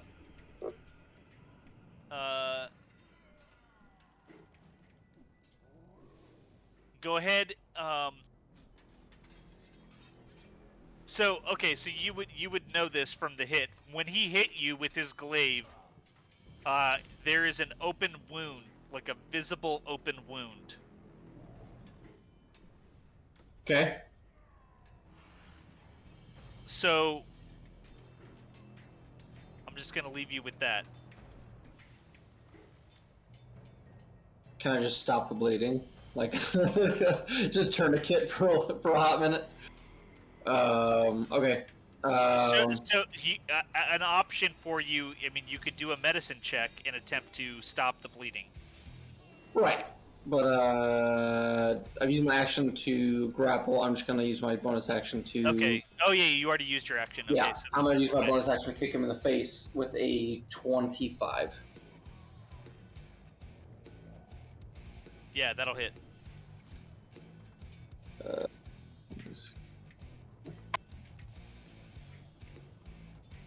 That is 7 bludgeoning. What did you hit him with? I kicked him in the face, so it's 7 bludgeoning. Yeah, so you, like Jean-Claude Van Damme, kicked him in the face, and like in slow motion, you kind of just see his, like, all of his snakes, like his face goes one direction, the snakes go the other direction, and then they finally catch up to him, and like he falls to the ground, and he is dead. Alright, now I'd like to make a medicine check. All right, go ahead and give me a medicine check. Here, actually, would magical healing help? with Yes, this? it does. Just to stop doing. Okay. Yep. All right. So, is anyone else hurt, or is it just Kit right now? Darnell has he's like 12 points down on health, but he also has more health than any of the rest of you. Probably combined. Yeah. All right.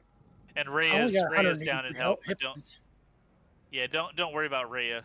Like she can take care of herself. All right. So Darnell, do you need any healing, or are you I mean, I'm just down 12 hit points. I'm fine. okay? All right. I'm not Kit, cursed for poison. I'll cast healing word on you. Nice.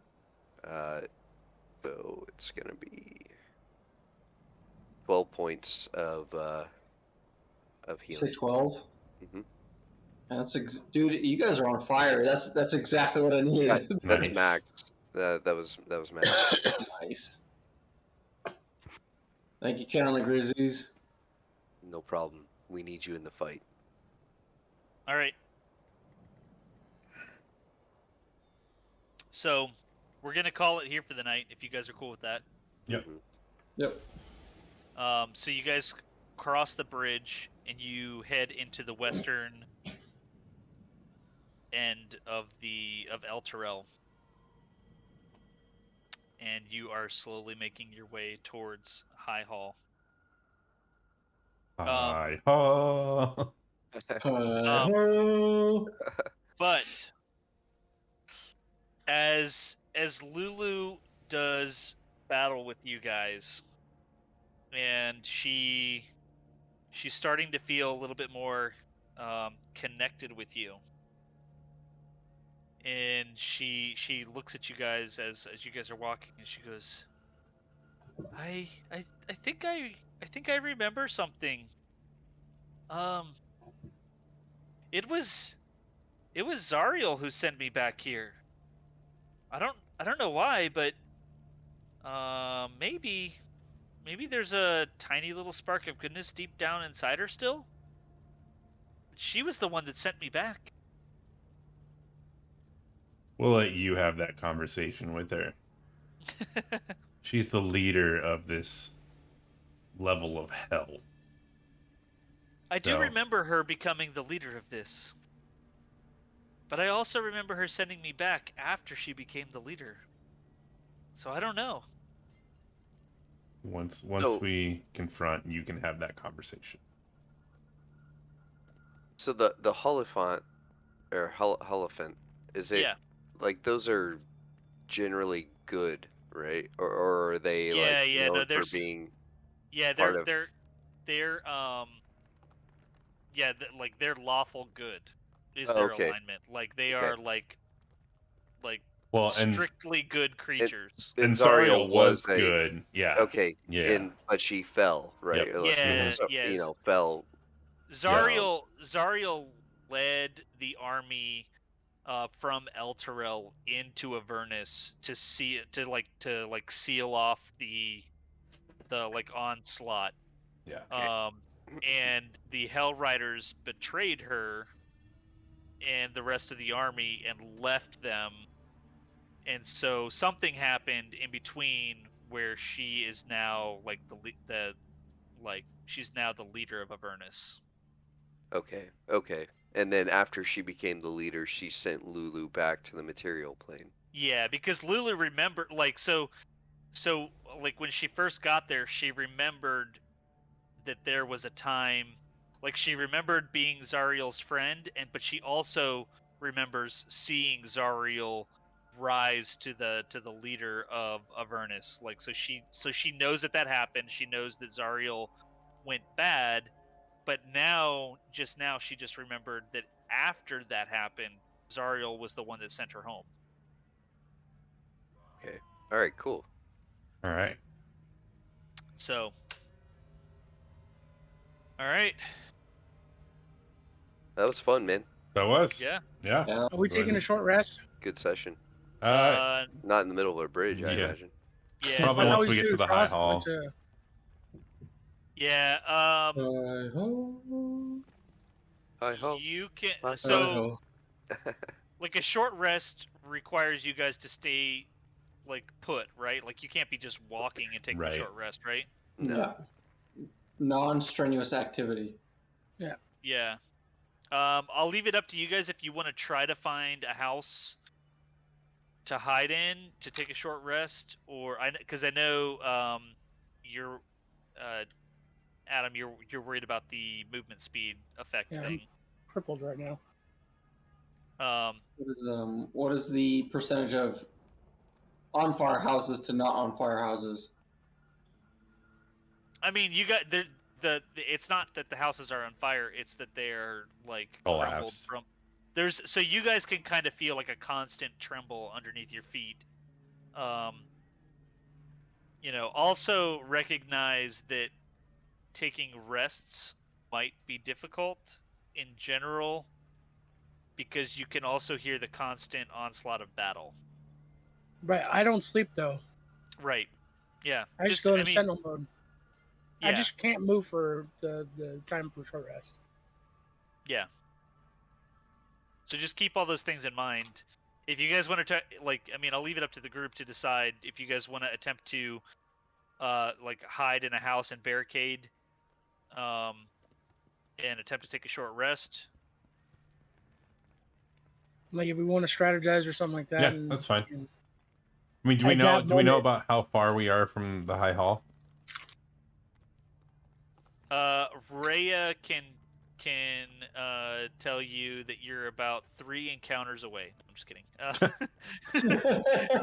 Very specific. No, you guys aren't far.